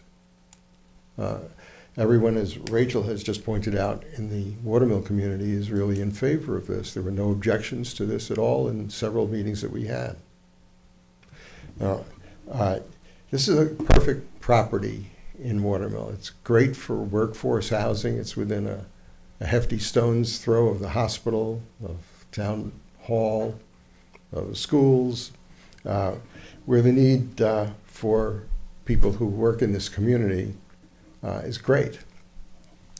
And the objective of all of this funding was to make sure that we would be able to provide housing for the workforce in the community, not just out east, but our need is great here because, as we know from traffic, it comes up in every one of the discussions, whether it's Sag Harbor, where the press has had a luncheon to discuss it, it all boiled down ultimately to housing. We need to be able to support the workforce here in this area.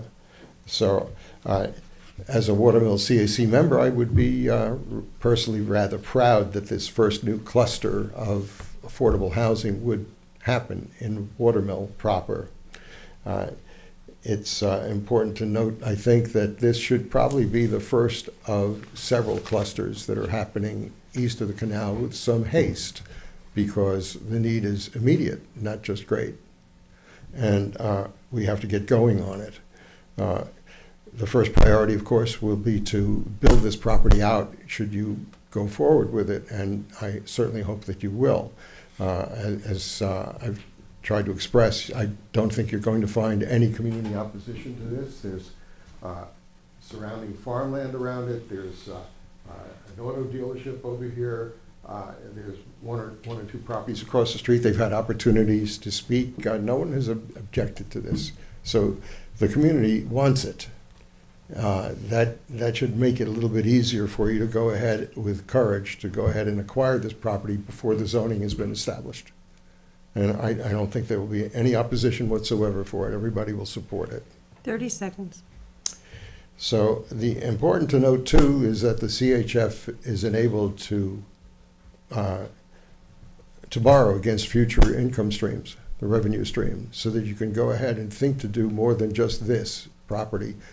First priority would be to build this one out, but you should also, as almost a first priority, seek out every new piece of property you can find, identify for this purpose, and acquire the land, because the land is becoming de minimis, it's becoming more expensive, and we're going to need it in the future. Park 3 it minutes. and build out when we get the money in. Thank you. Thank you, Steve. Thank you. Joy Cianci?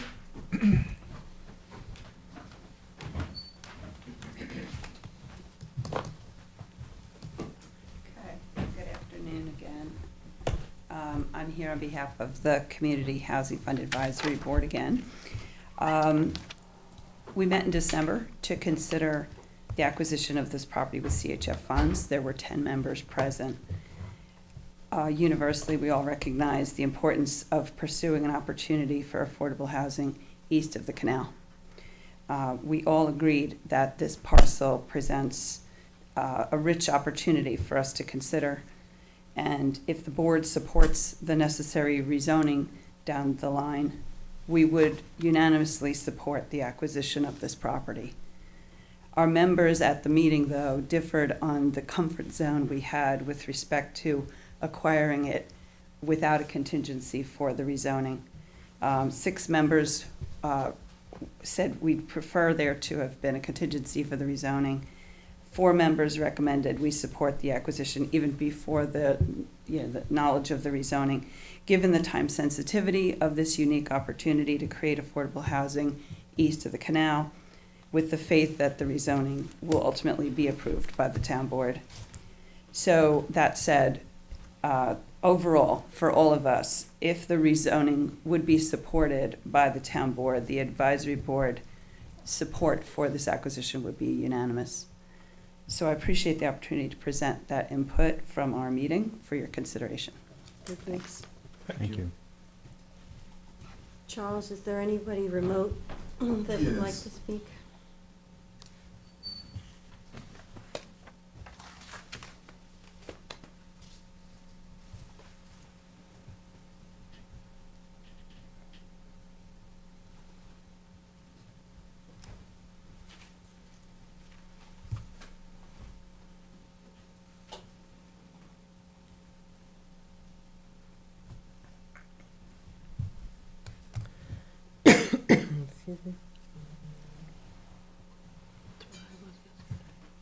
Hi, can you hear me? Yes. Yes. Oh, thank you. So my name's Karen Sutton. I'm a member of the CAC. I'm also a member of the Affordable Housing Advisory Board.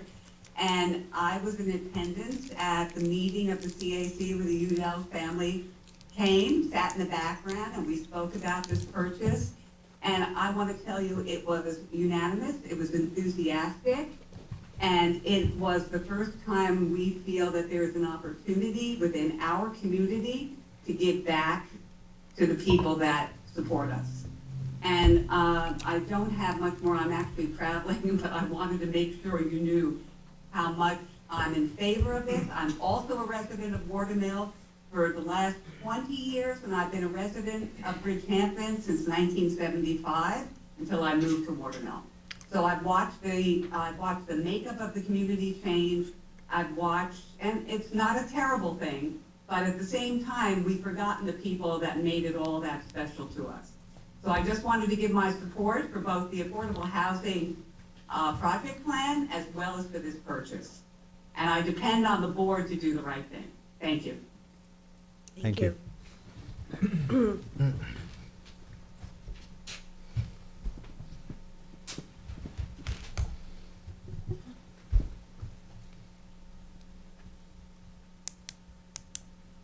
That is it. Okay. Well, then I think we should, oh, did you want to say something? No, not at all. I do not have a resolution authorizing the acquisition of this. If the board would like and you desire to close the public hearing, I can put that on for the next meeting. I have a quick question, Kara. Why isn't there a contingency in the rezoning? It's not, it's something that the seller wasn't agreeable to as far as, you know, under the terms of the contract, they would not agree to the contingency. It's a long process. Mm-hmm. Okay. All right, thank you. So as the last remaining sponsor of this, I'd like to close the public hearing and make a motion to close the public hearing and leave it open for written submissions for 10 days. Second. All in favor? Aye. Aye. That brings us to the public portion of the meeting, and I have several cards. The first is David, I think it's Rana.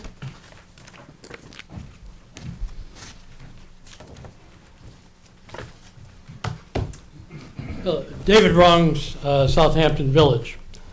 When I was here on December 27th, I noted that 700 Meadow Lane, a property which sold for $112.5 million, had a town assessed value of 34% of its real value. I also noted that my wife and I, on our $2 million property, had a town assessed value of 87% of real value. So understand that. $112 million assessed at 34%. $2 million assessed at 87%. This is an outrageous situation. This pattern of the town the underassessment of high-valued property and the overassessment of low-value property is prevalent throughout the town. My hope is that this new board will treat this issue as a priority. I posted my comments from the last meeting on a local social media platform called Nextdoor. I had over 4,400 views. All reactions were favorable, and the comments complained bitterly about the treatment that they received from the town assessor's office. And I will post these comments, again, on that social media platform. The town's present method of determining assessed values, whatever that is, by the way, because the town does not describe how it determines assessed values. This is really a pretty simple ask and should be done. You all believe in transparency. Tell the residents how assessed values are determined.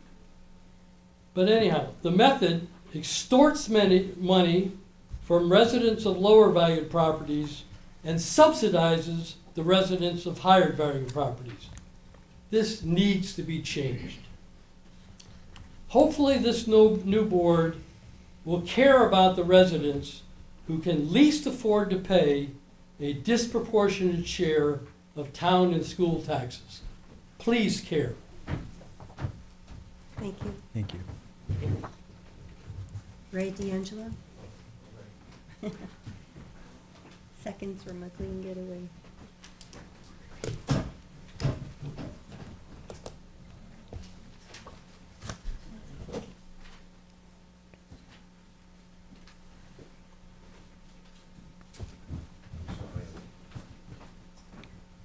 Do you want to let somebody else go in between? Could someone go? Yeah, sure.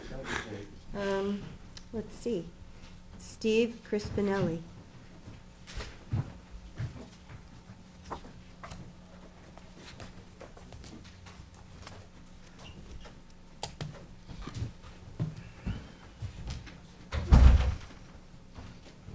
Happy New Year and welcome.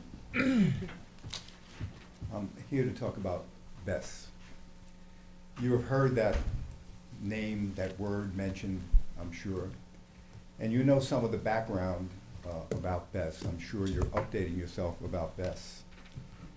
Zoning was changed. No environmental impact was done in the beginning. COVID was around. Poor communications from the board to the public.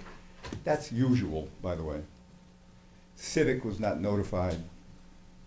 So the safest thing for you to do is to continue the moratorium. It's very safe. You don't have anything to do. You just say, moratorium, we just continue it. When moratorium was first enacted, an expert was supposed to be gotten to discuss, to find out issues about Bess. That never happened. But the board found $150,000 to come up with a climate action, no, not action, the aspiration plan. Ridiculous. You don't know what a plan is. You stop using that word if you don't understand the word.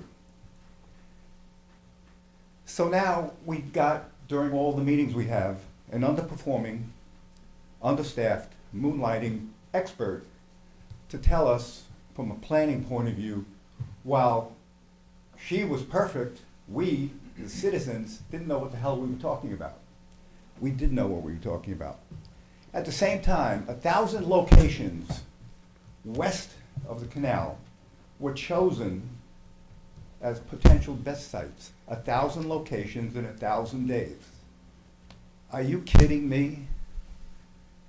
Did anybody know about this? Did anybody get notified about your neighborhood may have a best facility? You know the reason for having a best facility in those locations? Because it's close to a substation. What does that mean? How close does it need to be? What happens if it's not that close? Then the state gets involved because there have been fires with best locations. So they set up a fire commission. The fire commission is to attenuate problems associated with fire. Who's on that commission? Best Manufacturers is one of the members on that commission. Do you think we're gonna have a safety commission plan that is not gonna be lowest common denominator? All the people who are involved will have a say in what the safety should be, and that'll be lowest common denominator. But you don't have to worry about that. You're safe. You know why? Because we moved benign into moratorium, and now we have a moratorium. So 6 months from now, when the moratorium 30 seconds. maybe ends again, you can use your favorite phrase, the phrase that all politicians learn when they first go to school to become a politician. You know what that is? Thoughts and prayers. 3 minutes. We'll give you our thoughts and prayers when things go wrong, so you don't need to worry about anything. I want to say one last thing, if I might. It's a quote, which in a letter that you probably have by now.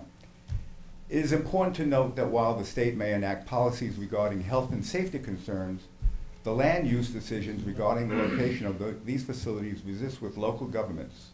I believe facilities like BESS should be carefully regulated under local zoning codes and sited in appropriate locations for industrial uses rather than industrial areas. That's the councilman, state legislature for this area making that comment. So please, no thoughts and prayers when this 4 thing minutes. blows up.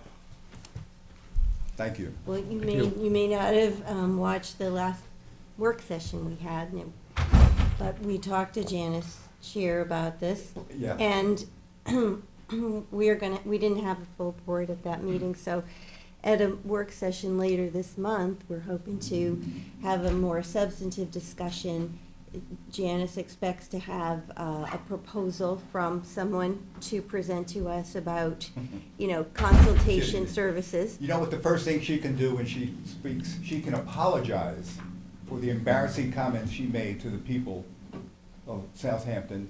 She embarrassed herself, she embarrassed people Sir. by claiming we didn't know what we were talking about. Well, I'm just telling you what we're doing going forward. Let's look forward. I can't Let's speak look to forward. that, but we're No, gonna, no, talk to remember- other town supervisors and have a more regional approach to the issue. We're not gonna just sit and wait. We're gonna look at it, and we're gonna talk about solutions. How long should we extend the moratorium, and what can we do in between? So, Okay. Final keep the quote. faith. Love all, Okay, it's 5 trust minutes. few, do wrong to no one. The favorite guy of mine, William Shakespeare. Do that and things will be fine.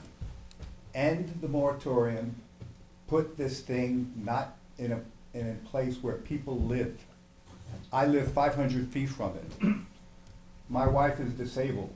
We will not be able to get out if something happens. You don't want to be giving thoughts and prayers to 75-year-old people who can't get out. All you need to do is put it in an industrial area, and you can act. You don't need to wait. You don't need to wait for the moratorium to end, to extend the moratorium. You can act. You acted to change. You can act to change again. Thank you. Thank you. Well, it's not just the locations. There's other factors involved, so of course it requires a larger conversation, but we are gonna get started with that. So stay tuned. Okay. Richard Smith?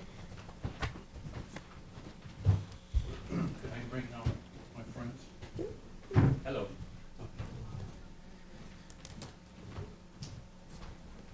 So we're here prematurely to speak about the situation at 253 Old Country Road in Eastport, Lear's Trailer Park. To start out, mid-November, there was activity on the property. No one knew about what was going on.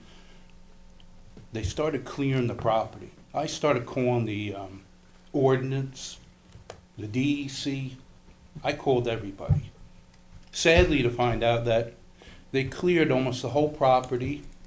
There were long-eared bats nesting in a parcel that hadn't been touched in 75 years. They're completely wiped out. There was no thought. Where was the study? People weren't notified what was going on there. Now the there's a, I'm at 33 Tuttle Avenue. There's a parcel of land there that is zoned for a one-family dwelling. They want to put a road, change the zoning on that piece, on that plot, to put a road through that will come directly right into my front yard. It was that road was decommissioned. It wasn't even a road, it was a dirt path. Decommissioned over 35 years ago. They put a fence up there. My father complained about it. My father is the reason why there was never a road there.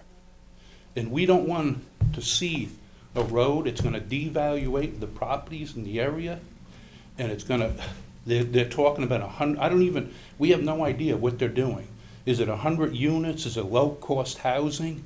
What is it? What's going on? This is in Eastport, you said? Yes. Yeah. There are very few people that know. The place you go by, it looks like the bomb went off. I actually just drove by it, so I It- know what you're talking about. I believe that there was an application to expand what was there, but they weren't supposed to be clearing. I have somebody right now coming in from the town attorney's office that will sit with you and try and give you an update, and we'll try and. I appreciate that. Okay. Not only that, just the way things are, the operation is being conducted. I mean, I do construction work, but I'm no professional. Aren't there safety precautions that are in place? Silt barriers, fencing, like it's all exposed. It looks like, it makes Eastport look like a dump, mildly stating. People complain, but no one, I don't know, they're asleep. They're not thinking long term, what's gonna happen, with that property. They put a road there, there's gonna be the traffic on Tuttle Avenue will be horrendous. And we're against the change of zoning. We never wanna see this happen. There's not currently a change of zone Oh, yeah, before the I'm- town board, I just Yeah. wanted to be clear in case somebody was Well, listening. that's why I'm kind of staying ahead. Okay. And I know who the developer is. I know much about him, which I'll keep to myself. And I'm going to defend myself. I'm not going to let anyone walk over the top. I know what my father bought the property for, what he put into it. It'll be mine in the near future, and I'm going to defend it as the best I can. Sir, thank you for coming in. Thank you. How do you know that there's going to be another opening onto Tuttle? And the reason why I'm asking is because we were told that the two roads in off of Old Country Road Right. were going to Well, be the actually, primary. There's three. There are three access. Just curious. Is there an old right-of-way that was closed off and now it was never a right-of-way. Okay. It was Stuy's Fuel. It was a former fuel depot. Okay. But I'll tell you what, the original owner offered my father money and property to put a road through there 35 some years ago. So so you know, we have in the town of Southampton a district called the Aquifer Protection Overlay District. Right. That piece of property is not in the district. Right, I understand And that. whereas people think that we have clearing restriction throughout the town, that is Yeah. not the case. Right. And so, okay, you're Yeah, experiencing it. I come to learn to find that out. Okay. But how is he going to be able to get put a road through there? It's a good question, and I don't know the answer. And we're going to fight it. Assistant Town Attorney Sean Cambridge is here, he's gonna give you an update. Meet on it. with you outside. Okay. Thank you for your time. Thank you for coming in.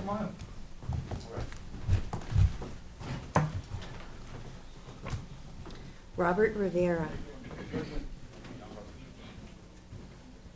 Robert must have. Gail Lombardi.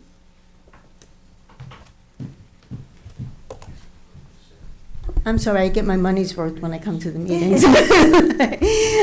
My boyfriend's got to drive me. I feel bad because I do feel bad, especially for Supervisor Moore right now, because I feel like we're looking to you, some of us in Hampton Bays, at least I could speak for myself, to be some superwoman, to correct, I'm sorry, I mean, that's a horrible thing, but to correct 10 years of bad zoning, I mean, and especially in Hampton Bays.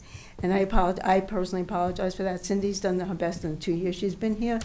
But, you You know. don't need to apologize, and I really think everybody on the board is very mindful of the needs of Hampton Bays, so. So we'll see. I think the issue, you know, we've come, and it's, in the courts call it, I love being what do you call it, a jailhouse lawyer, but ad hocery, right? It's where it's like throw the spaghetti against the ceiling and hope it sticks. And so, I mean, I think the latest thing that is really highlighted, and I know Mr. D'Angelo is incredibly upset because he knows the woman personally, is the recent fatal car accident on Ponquag. But, and this has been, you know, my problem from day one, and I'm not so, from, you know, 8 years ago, I'm not so sure that we shouldn't look to do a moratorium on all new development in Hampton Bays, because, and I'll give you a couple of examples here, and this isn't, you know, this isn't new, and so I could share this with the Sunday Sumoya in, this is, I think, from May. I apologize, I can't actually read it. But when I went to the planning board about the CVS over in the movie theater, I was quoted by Kitty Merrill. And hand to God, I carry my medical directives with me when I walk on Montauk Highway, because it's like only a matter of time I get hit by a car. And I don't want to be resuscitated, and I would want them to know my boyfriend is my, you know, the person to contact, because it's really scary. That intersection where that woman was killed, and Tommy John was probably the only board member at the time, the board decided to have a bypass from the diner, I'm apologizing to microphone, ending at that intersection. And there were 20 of us here, except for the developer who wanted to build, you know, Schneidermanville, except for him and I think Kevin McDonald, there were 20 of us said, what are you talking about? You can't have a bypass to nowhere ending at this intersection. But the town board approved it because what do we know? We're just stupid citizens. No, we did not. You approved the alien. We didn't. You started the process. And by the way, I just have to interject here. It was going to be a future right-of-way for a road that would go from Good Ground Road to the intersection. And I'll give you extra time here, Gail. Okay. But that was, I thought it was good good planning, you know, for Hampton Bays. Well, that because that could happen in the future. With all due respect, I know but we did not do it, is my point. Well, because my lawsuit came in a couple of days after, and it was under the secret review for the HBDOD, and you had to reverse it. So again, I go back to the fact that It would we're have not. required a public hearing, a public No, there referendum, was- I and we understand there pulled was the a public whole referendum. But ti- go ti- on, this is your time. Well, Councilman Scivone, sadly, I'm way too intimately familiar with this. Not the way I wanted to spend my life, but sadly I am.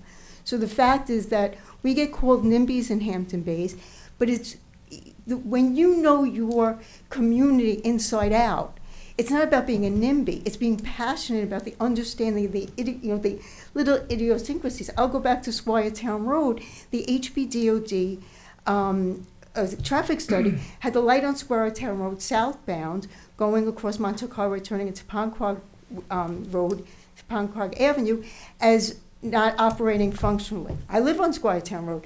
If it backs up 8 cars, you have somebody getting out of the southbound lane, going to head-on traffic in the northbound lane, trying to cut into St. Rosalie's, while the people in St. Rosalie's are going northbound. It's just a matter of time before we have head-on accidents. So the whole thing, so anyway, so that was this was back then. And then this is just, you know, again, I just think, you know, now Schneidermanville, which is the historical concepts, you want to put 160 housing units on 10 acres, which creates 200,000 square feet of housing on Montauk Highway, right? Creating a whole new development site. And that's how the former board spent their money. They're doing aerials because they want to do pre-development selling, instead of looking at the issues we have here. Squiretown Road, Springville Road, all these intersections are horrible, horrible. The crossroads, the cross-access with the community center. So back at the last HBCA meeting, I got this map, and I'll share it with you. It's on your GIS website. You're able to plot on GIS and on your own website all the planning board agenda items that were on. So I took, my boyfriend helped me obviously because I can't see, but we took this, the length of Montauk Highway. There were 17 planning board items along Montauk Highway, you know, tip to tail, and two that weren't on there. So I went back to the planning board agendas and went through exactly what they were. Some were in different stages of development, including the best site over by the One North, where obviously that's part of the moratorium. But the issue is that these are all being reviewed separately. So you have a traffic study for the movie theater that has nothing to do with the traffic study for the community supermarket. How could you say that? It's like feet from each other. And this is the problem with what's been going on for the past decade 30 in seconds. this town. So again, sorry, Supervisor Moore, Superwoman, we're looking for you to just, use some of the care you took, and I am personally using the care you took in West Hampton Beach, and translate it with the help of the rest of the town board. And I know Cindy's been in our court from day one in the 2 years. And just real quick, as far as the water district, I've seen Cindy, Councilwoman McNamara, before she was Councilwoman McNamara, fight for her town to get community preservation money, the water quality for the hookups for the wells. And Supervisor Moore, I've seen you fight for your town in West Hampton Beach when you were the mayor. Why are you not looking for monies from our own, the town of Southampton's community money? I mean, I don't know of any of these projects. The plan is over $30 million with 5,000 homes. It's a huge amount of money. So please, I know I'm out of the public portion on that. As far as what I used my... Wait, what are you talking about? The sewer? Well, yeah, well, you used sewer, I know it was for sewer, but Cindy actually, Councilwoman McNamara, came to the town board to get water quality money to hook up the water, the Suffolk County water, with the contaminated wells. Like, we have this $30 million, $40 million plan. I can't believe none of it could water quality money be used to handle some of that instead of it coming from us, like from the taxpayers. So there is a question into Fred Thiel, who is, as you know, wrote the legislation, as to whether or not the water district would be eligible. When we utilized it in East Quogue, it was for emerging contaminants, and it was for getting people off of private wells and onto hookups. So in that instance, I believe we would be able to, like, if somebody had a private well in Hampton Bays and there was contaminants found, I believe that we could use CPF money to connect them to the water district. If But they were not as it connected stands- already. Right. If they were not Just connected already. anything- Right, which was, anything you guys East Quogue could was not do. connected, but Like most of Hampton. anything, most- Supervisor Moore, that's what we're trying, Okay. I'm not saying that you did, I'm proud of you that you did all that. I'm just saying if there's something, anything, where you guys could look, because it's right now is $30 million with the new well, so if they're saying it's increased, it's gonna be upward of $30-40 million with 5,000 homeowners. I'm blessed, and the 50% increase that I talked to was dollar for dollar, apples to apples. I didn't increase my usage. That was the same usage. 4 years later, went up 50%. That's not insignificant. And the last thing is, as far as going to Suffolk County Water, I do remember, Amy is correct, there was some kind of survey. I don't remember the results of that survey. I don't know if that was made public, but I'll defer to the town attorney. I think it was decided that it had to go to referendum, and that's why it never moved forward. But again, anything that's separate from this, maybe there needs to be a moratorium in Hampton Bays, so it's just, if you can, any help you could give us, we really appreciate. Thank you. Thank you. So if I The could just- community was overwhelmingly in support of maintaining the water district in the community and undertaking a capital project that is articulated in this 10-year capital plan for the water district. So the board knows that. Overwhelming support. And we were very clear with the numbers that were involved. And yes, we are absolutely pursuing grants for this. And there was a question into Fred Thiel as to whether or not we could use CPF money, water quality money, not to build out the infrastructure, but potentially to transfer out that carbon, which is what we're doing to treat the emerging contaminants.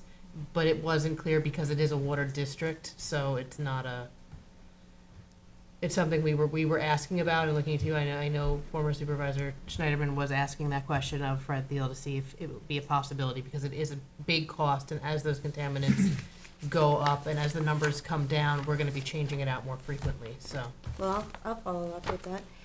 I thought, I have this recollection of that 1 year with the water quality funding, and it could have been maybe 2 or 3 years into the program, that there was about $4 million off the top of the fund before they were giving out the grants that was used for, I thought, something in the Hampton Bays Water District. Does anybody remember that? Not from Community Preservation Fund water quality monies. I don't think We so. had, most of the folks in Hampton Bays are actually connected to the district. So, I mean, there's a handful of people who do have their own private wells. So that was seen, any use of the water quality monies for the district was seen at that time as infrastructure improvements. So, If I may, just on a general point to Gail's comments, what you're talking about though, with respect to, water quality needs, and we've been talking about septic infrastructure that is needed. These are impacts from overdevelopment, and we have to be honest with that. And I think your note on a moratorium is something not necessarily that we have to act on, but we should look at as possibly a way forward, because the comp plan hasn't been updated in many years. So it's a valid point, and I just want to make sure that you are aware that I understand that. Thanks, Michael. Jay Decent. Decent.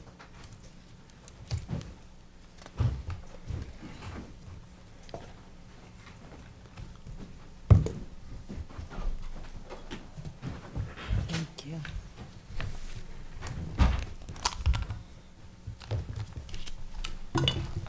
My name is Jay Deasing, a resident of Southampton Town and Village. Congratulations and condolences. You've got very tough jobs. Hopefully moving forward, the town can be more collaborative, more cooperative, work together, because we have big problems, and the only way we'll solve them is really all parties coming together. I am also on the Community Housing Fund, and 110% support. The one comment that Joy did not mention was a little bit of sticker shock.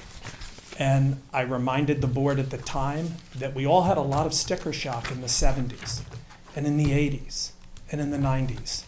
And what if we had just done something then? So I believe you should go forward with it. This is fabulous. The neighborhood is supportive.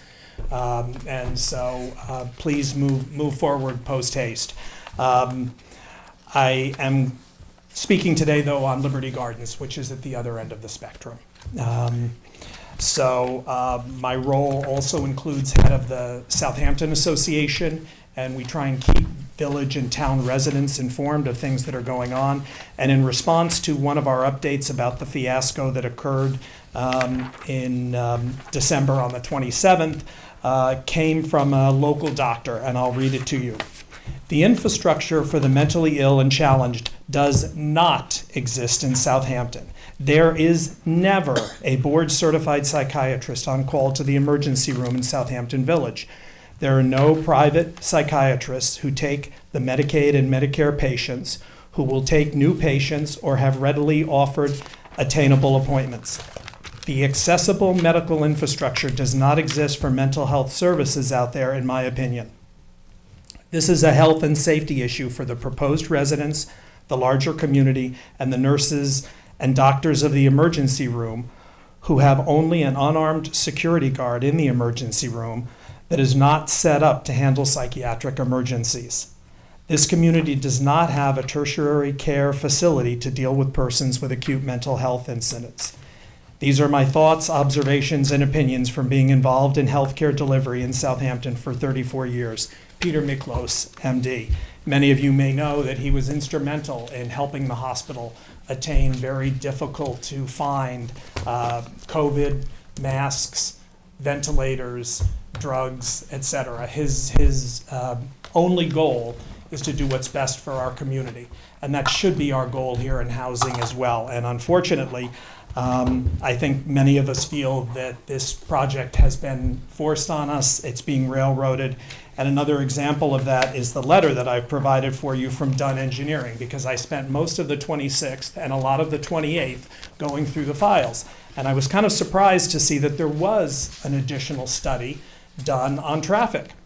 What was interesting to me is that the study was dated July 26, 2022, and yet it wasn't received into the public file at the town clerk's office until October 25th, 2022, over 3 months later, the same day of the final public hearing. How were we in the public to realize what these concerns were? We all knew that there is no way you could put this project up on County Road 39 and not have a negative impact to traffic in our community. This states it. There will be more traffic. There will be more accidents. There will be more fatalities. And when you look at it, it gives you very clear understanding of how traffic works. It really isn't about volume and speed as much as it is about turnoffs.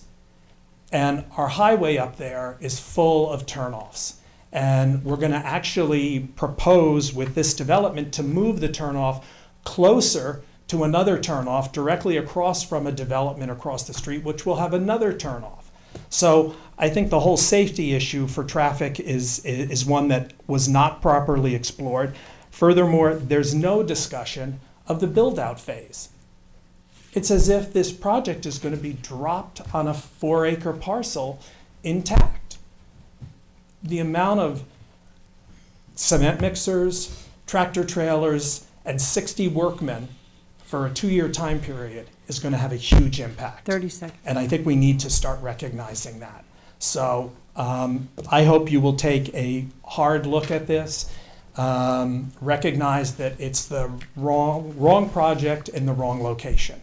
If we really want to tribute our veterans, cramming them on 5 acres is not a tribute. It's an insult. And quite frankly, we should have room for them to have open space, workshops. They should have walking paths. This is not the kind of development I think that these individuals ought to be, relegated to. And my father was a veteran.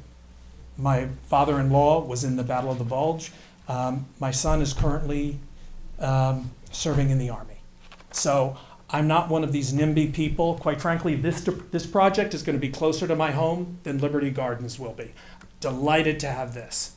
And I think what we should do with Liberty Gardens is we ought to build houses in there. We should make an extension to the Hillcrest neighborhood. And that's another project that I think all of you should reconsider instead of walking down this path that is only going to be disaster for our community. Let's put in 15 quarter or third of an acre house lots on that project, and you will have uniform approval from the entire village and most of the town. Thank you very much. Thank you. Ray D'Angelo, you're up.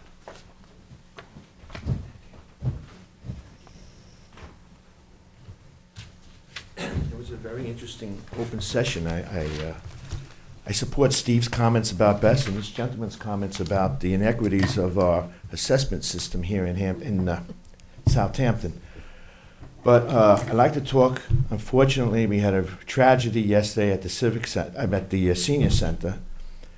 One of our patrons, Margaret Lucy, who was there in the morning. I wasn't there. I did happen to eat lunch there yesterday. After the incident, she left the center, and I think she was going to the post office, and she crossed Ponquag, and she was going west across Ponquag, and a truck was making a left turn from Good Ground Road onto Ponquag and hit her, and I think she was dead instantly. And I was there this morning. Everybody's very upset about it, and I think I have it here. I wrote to the board on March 3rd of 2022 about the conditions of the parking conditions and the traffic conditions in the King Cullen parking lot. And also that would include that intersection. It's become extremely chaotic situation. You have many developments that happen. We have Metro Physical Therapy. We have the community supermarket, which is in the old Lickett's shopping center. It's expanded now. It has a cafeteria in there. That parking lot's a mess. With other things, we have the Tesla charging stations now taking parking spots. We have Francesca's, which is a very popular Italian-American restaurant. We have all this congestion in that shopping center. Now, the problem is that many of the seniors are on various, stages of immobility. A lot of them walk with walkers and whatnot. And, there's an older crowd there. I mean, they're guilty of aging. And I brought this up again, March of 2022, we haven't done anything about this. This needs to be addressed immediately. And that intersection, which, you know, after school, the kids walk up there, it's a very, very active intersection, and the traffic control devices, you know, telling you when you can walk and cannot walk are confusing. I don't think they're set up properly. So what I request is that the police department put a traffic control agent there from 10 o'clock to 4 o'clock to help people cross that intersection. That's an immediate solution here. And the second thing, we have to do something about the parking, availability of parking for seniors. We had a senior hit there. He was walking, he wasn't seriously hurt, but he's still recovering from it. So this is an ongoing situation which needs immediate attention. Okay, I mean, I know you're all good people, you know, we're all gonna be older sometime. These people are even older than me. I'm 74, and it's very upsetting. I mean, they come there, it's a wonderful, wonderful program. I thank you all for supporting it, but it needs attention right now. And one other thing, I don't know who can help me with this, but they were telling me that Margaret lived by herself and she has a cat, and they're concerned about the well-being of this cat. And I'm trying to, I don't know who to reach out to. I don't know if the police can go there and enter her house and see if they can get this cat and bring her to the shelter. I really don't know, but they all were concerned about that at the center, and I was wondering if you're good officers, someone could find out about that. But Margaret was 89 years old, and she used to come to the civic meetings. I don't know if she was a civic member, she might have been. And she was a nice lady, and she had her wits about her. So that's a very dangerous intersection, and I think it needs some immediate attention. And if you could do that, I really would appreciate it. The residents of the senior center would. And in the long term, we need some type of solution for the parking. Not all day, but these people, you know, it's very upsetting to see an 87, 84-year-old woman with a walker, and it's cold out now, trying to navigate getting a parking spot that's really distant from the center. So if you can help us with that, I would greatly appreciate it, and thank you for your time. Thank you. Thank you. Sorry for your loss. It's horrible. Nice lady. We'll see about the cat. Yeah, I mean, they're very concerned about that. They Yeah. really are.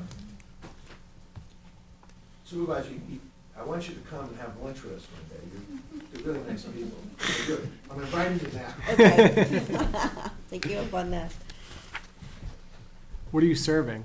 It depends, you know. A good hot lunch You and have a lot of Italian sandwiches. meals, Mike. You look like you like to It's our eat. facility. Of course I do. Well, I just have one more minute. I wanna- No. Had 6 minutes already. You're done. No, I'm gonna, I It's would my like. birthday, Ray. I want to go home. Okay, happy birthday. On our January civic meeting, which will be on the 29th, I would like 2 members of the board, I know you can't have 3 members, come, because they're really concerned about their safety. And I thought we could have maybe the supervisor and Mike come, because I know we've had Bill come there. And so I'm asking you now, I mean, you consider it, I don't want to sandbag What day you, is but it? I think it's the 29th. Is it the 29th? Call the Yes, the last Monday of the month. Because everybody's shaken up by this and everything, and, Well, but I also want you to come for lunch. Mike, you come too. huh? Ray, well, if I may, Ray, you know, I want you to know, last night I stayed here late drafting up a draft resolution to form a traffic mitigation and safety task force, which is something I promised. And it's something that I'm committed to, and I hope that we can get that done. Great. And as long as Paula puts it on my schedule, Yeah, I'll be okay. there. It's not just the seniors, there's a lot of children walk up there, and then we Yeah. have the kids with their mini bikes and their electric bikes, and I'm surprised we haven't lost more people over there. It's a really chaotic situation. So whatever you can do to, and it needs immediate attention, so thank you in advance for your help. Yep. All right, terrific. Did anybody, I'll say. would anyone like to speak who didn't fill out a card? would like to I promise it will be 2 seconds. You can get 3 minutes. Yeah, it'll be more than 2 seconds. Okay. First You're of all, okay. this is my second meeting Oh, since the right. new town board, and I have to thank you very much. It's an entirely different tone. I'm not nervous, my stomach isn't in knots, I feel like you're listening, there's dialogue, there's engagement, you're looking at me. It's incredible. It's like a whole new world. Thank you. Thank you. Secondly, you understand how concerned we are about Bess. You know that. You got that. What we'd like to do, here's another invitation. Come look at our area. And you know what? It is our backyard, but it's your backyard. We've got Mashut Beach, we've got the marinas, we've got parkland over there. Everybody's sharing this area. And it's two areas, quite frankly, we're sandwiched. It's the community that Cindy and Rick, we invited the previous board last year to a party. Cindy and Rick came, and we were so pleased. It was really nice. And we're just saying, come see us. Come see what we live, where we live, and why we want to keep our homes in a quiet, beautiful place. And that's, so if you want to come, we'll give you a quick tour. You don't have to take a lot of time. I'll make some hot chocolate for afterwards, and you can see what's going on over there. And you can see why we want to protect it. Thank you. Happy Hampton birthday. Bays. Thank you. Hampton Bays has always been very good to me. I lived there for a long time. I'm sorry, say again? Hampton Bays has always been very good to me. I was actually there last night for dinner Oh, at Rumber's. I had a business in Hampton Bays for 20 years. okay. Got married in Hampton Bays one time. Me too. Oh, one Yeah, time. yeah, I got married yeah. in Hampton Bays. But Hampton Bays is, very I'm good. sorry. When was that invitation? Oh, sorry. Oh, my hearing is so bad. Yeah, go on. No, I'm done. When was that invitation? Whenever you like. No, when? Okay, Oh, previous that. oh, the previous Yeah. one? It was in, January was it 29th. September? It was in September. You It know was what? like right around Labor Day weekend, I It was think. right around Labor Day. It was in a beautiful, a neighbor's beautiful backyard. The Okay. community was there. And it was just a lot of fun. It really was. I'm not promising that kind of fun again. Maybe in the future when we do away with the best in our neighborhood. In your neighborhood. Thank you. Thank Thank you, you. Amy. Charles, is there anybody online that would like to speak? No, ma'am. Okay, then. Let's move forward with the resolutions. Motion to close public portion. Motion to close the public portion? Second? I didn't think you had to do that, but okay. All, second? Aye. Did somebody- Aye. Oh, aye. Aye. Resolutions? Yes. Town Board Resolution 25 of 2024, co-sponsored with Councilman Iacilli. Authorization for the supervisor to execute a contract with Suffolk County Office for the Aging for Title III-E Adult Daycare. Second. All in favor? Aye. Aye. Town Board Resolution 2024-26, authorize comptroller to pay Moody's Investors Service Corp. as it relates to the 2023 Town of Southampton's credit rating for its public improvement serial bonds. Second, and I'd like to co-sponsor. All in favor? Aye. Oh, authorize purchase, Town Board Resolution 2024-27, authorize the purchase of reflective sign faces and materials using Town of Huntington contract. Second, I'd like to co-sponsor. All in favor? Aye. Town Board Resolution 2024, what? No, go ahead. Okay, 2024-28, authorize a person to install guardrails and furnish installed from a United Fence and Guardrail Corp. and H&L Contractor LLC. Okay, so I'm just going to interject because you have several, I'm just trying to see, this one needs to be amended. Yeah. I need a Do you motion have to that amend amended? this one, yeah, Okay. I do. To, the town attorney's office recommended that we eliminate some language from the next to the last resolve, where it says, if doing so is in the best interest of the town. So that should come out, and, because it should come back to the town council to approve if that's the case. And there are many resolutions that have that, so each time we, if we're all in agreement, I could just say, motion to amend, with the same correction. Supervisor, you're referring to Resolution 28? Yes. Is that correct? And the Mhm. resolve, the second to last, where it says, if there are any subsequent contracts, is that it? Yes. Yes, and Okay. it would be the last line, if doing so Oh, is in the again. best interest Yeah. of the town. Town. So I'm making a motion to amend the resolution. Second. It's kind of subjective. To remove that language. All in favor? Aye. Aye. Aye. All right, so now, all right, so as amended, Yeah. the motion as amended, Town Resolution 2024-28, as amended, authorize the purchase and install of guardrails furnished installed from United Fence and Guardrail Corp. and H&L Contractor LLC using Suffolk County contracts. Second? all in favor? Aye. Town Board Resolution 2024-29, authorized purchases from Northeast Sweepers and Rentals, Inc. for Rayvo, Fiat Group sweeper parts and service using Sourcewell contract. Second. All in favor? Aye. Town Board Resolution 2024-30, authorized purchases from Omnia Partners contract with HD Supply. Second. All in favor? Aye. Town Board Resolution 2024-31, authorized purchases from Omnia Partners contracts with Lowe's Home Centers LLC. Second. All in favor? Aye. Town Board Resolution 2024-32, authorized purchases from Omnia Partners contracts with Wesco Distribution, Inc. Second. All in favor? Aye. And the Town Board Resolution 2024-33, authorize the purchase of food products and related supplies from Omnia Partners with Premier Inc. with distribution through U.S. Foods. Second. All in favor? Aye. And Town Board Resolution 2024-34, I'd like a motion to amend that to remove the Second on that, language. for the amendment. All right, all in favor? Aye. Okay, so, to authorize the purchase, so, all right, So just motion Town on the Board- underlying motion. Just Mhm. motion, now you're just gonna move it as amended. as amended. So Town Board Resolution 2024-34 as amended, to authorize the purchase of auto parts and accessories from Omnia Partners contract with Advance Auto Parts. Second. All in favor? Aye.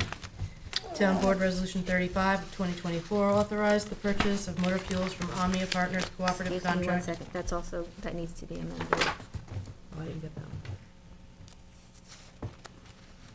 Motion to amend to remove if doing so is in the best interest of the town. Second. All in favor? Aye. Motion to approve as amended, authorize the purchase of motor fuels from the Omnia Partners Cooperative Contract with Truman Arnold Companies. Second? All in favor? Aye. Aye.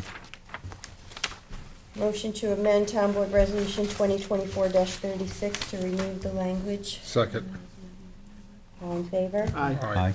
The Town Board Resolution 2024-36 as amended to authorize purchases from Suffolk County contract with Moreland Hose and Belting Corp. For industrial hoses and fittings. Second.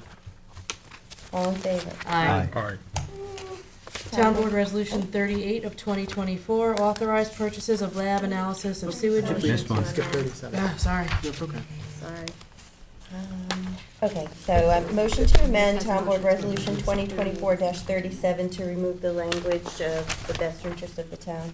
Second. All in favor? Aye. Aye. Town Board Resolution 2024-37 as amended, authorizing the purchases of automotive Ford vehicle parts and service from Suffolk County contract with New and Bay Shore Ford, Inc.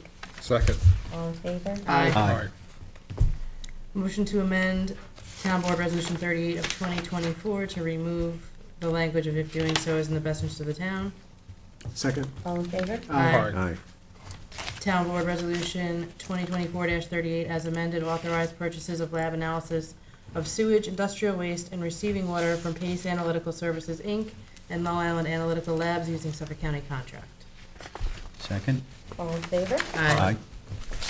Okay, motion to amend Town Board Resolution 2024-39 to remove the language in the best interest of the town. Second. All in favor? Aye.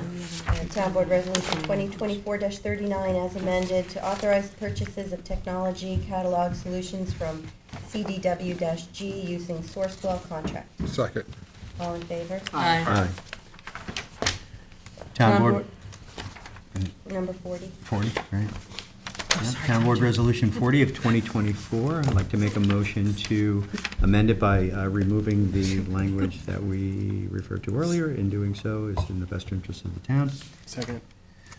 All in favor? Aye. And Town Board Resolution 40 of 2024, a motion to approve as amended, authorize the purchases of technology catalog solutions from SHI International using Sourcewell contract. Second. All in favor? Aye. Town Board Resolution 41 of 2024, co-sponsored with Councilman Iacilli, authorize supervisor to execute a contract with Suffolk County Office for the Aging for the residential repair program. Second. All in favor? Aye. Town Board Resolution 2024-42, authorize supervisor to sign extended contracts for Southampton Volunteer Ambulance Facility with Commander Electric for the electrical portion, Intricate Tech Solutions Ltd. For the mechanical portion, Hirsch and Company for the plumbing portion, and Stalco General Contractors for the general construction portion. Second, and I'd like to co-sponsor. All in favor? Aye. Aye. Motion to amend Town Board Resolution 2024-43 to remove the language of, in the best interest of the town. Second. All in favor? Aye. Town Board Resolution 2024-43 as amended, authorize the purchase of heavy equipment, parts, accessories, supplies, and related services from Omnia Partners contract with Caterpillar. Second. All in favor? Aye. Town Board Resolution 2024-44, authorize the purchase of fleet management services from New York State contract with Automotive Rentals, Inc. Second. All in favor? Aye. Town Board Resolution 2024-45, authorize the purchase of maintenance, repair, and operations, MRO, supplies, parts, equipment, materials, and related services from Omnia Partners contract with WW Granger. Second. All in favor? Aye. Town Board Resolution 46 of 2024, authorize the supervisor to execute a 2024 stewardship agreement with Alan Schneider to provide security services at Squiretown Park in Hampton Bays. Second. All in favor? Aye. Town Board Resolution 47 of 2024, authorize the supervisor to execute 2024 stewardship agreement with Maureen Stafford to provide security services at Good Ground Park in Hampton Bays. Second. All in favor? Aye. Town Board Resolution 48 of 2024, authorize the supervisor to execute a 2024 stewardship agreement with Patricia Obie to provide security services at Ludlam Avenue Park in Riverside. Second. All in favor? Aye.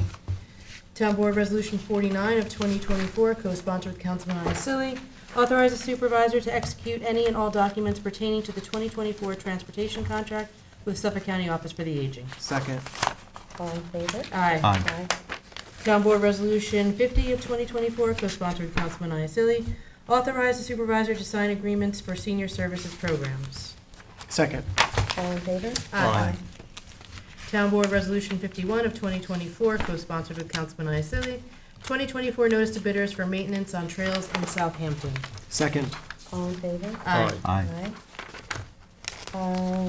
Okay, I make a motion to table Town Board Resolution 2024-52 without a request for, so that they have additional time, the Land Management Division. So we're Second. going to table it until the 23rd? Table till January 23rd. Yes. And Bill seconded it? Yes. All in favor? Aye. Actually, can I just ask on the motion, just on the 24-52, does putting this over, does that affect any of the estimated costs that are written down on the third column? Or, I think they want to review the numbers Yeah. okay, further. okay, So what we get next month may look a little different. okay. All right, Town Board Resolution 2024-53, public interest order in the matter of the increase and improvement of the facilities of the Hampton Bays Water District pursuant to Town Law, Section 202B. Second, and I'd like to co-sponsor. I'd like to be added to something. All in favor? Aye. This is, we had the hearing on this one. Town Board Resolution 2024-54, accept the retirement of Lori Schneider, Assistant Senior Citizen Center Manager and Senior Services. Second. And I'd like to co-sponsor that as well. All in favor? Aye. Aye. Congratulations. Yes, congratulations on the retirement. Yes, it's a nice lady. Town Board Resolution 2024-55 to appoint Matthew Feldman to Building Permits Examiner and Land Manager. Second. All in favor? Aye. Congratulations, Matthew. Welcome aboard.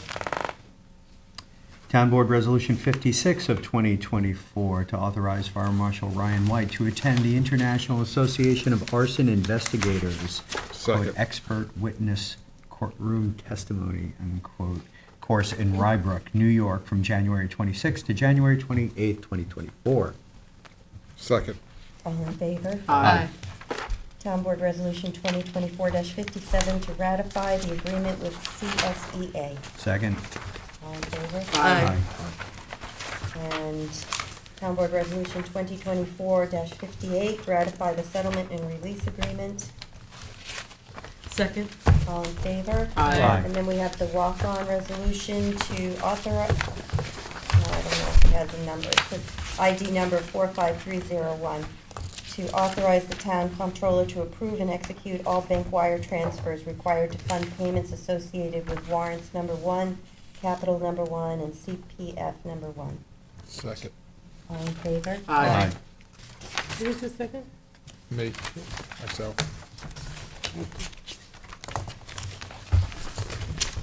Does anybody have anything they want to report or discuss or impose?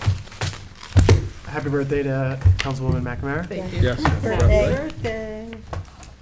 All right, well, Thank you. welcome back. Yes. And John, Yeah, welcome you back. guys were hanging out in Florida. Nice. We were. It's warm. Not together. No, no, no, no. Clarify that. All right, well then, thanks, this is a good meeting. And motion to close the meeting? Second. All in favor? Aye. I have 3 seconds on that. Flip a coin. Who's the second? I'll be it. Oh. I was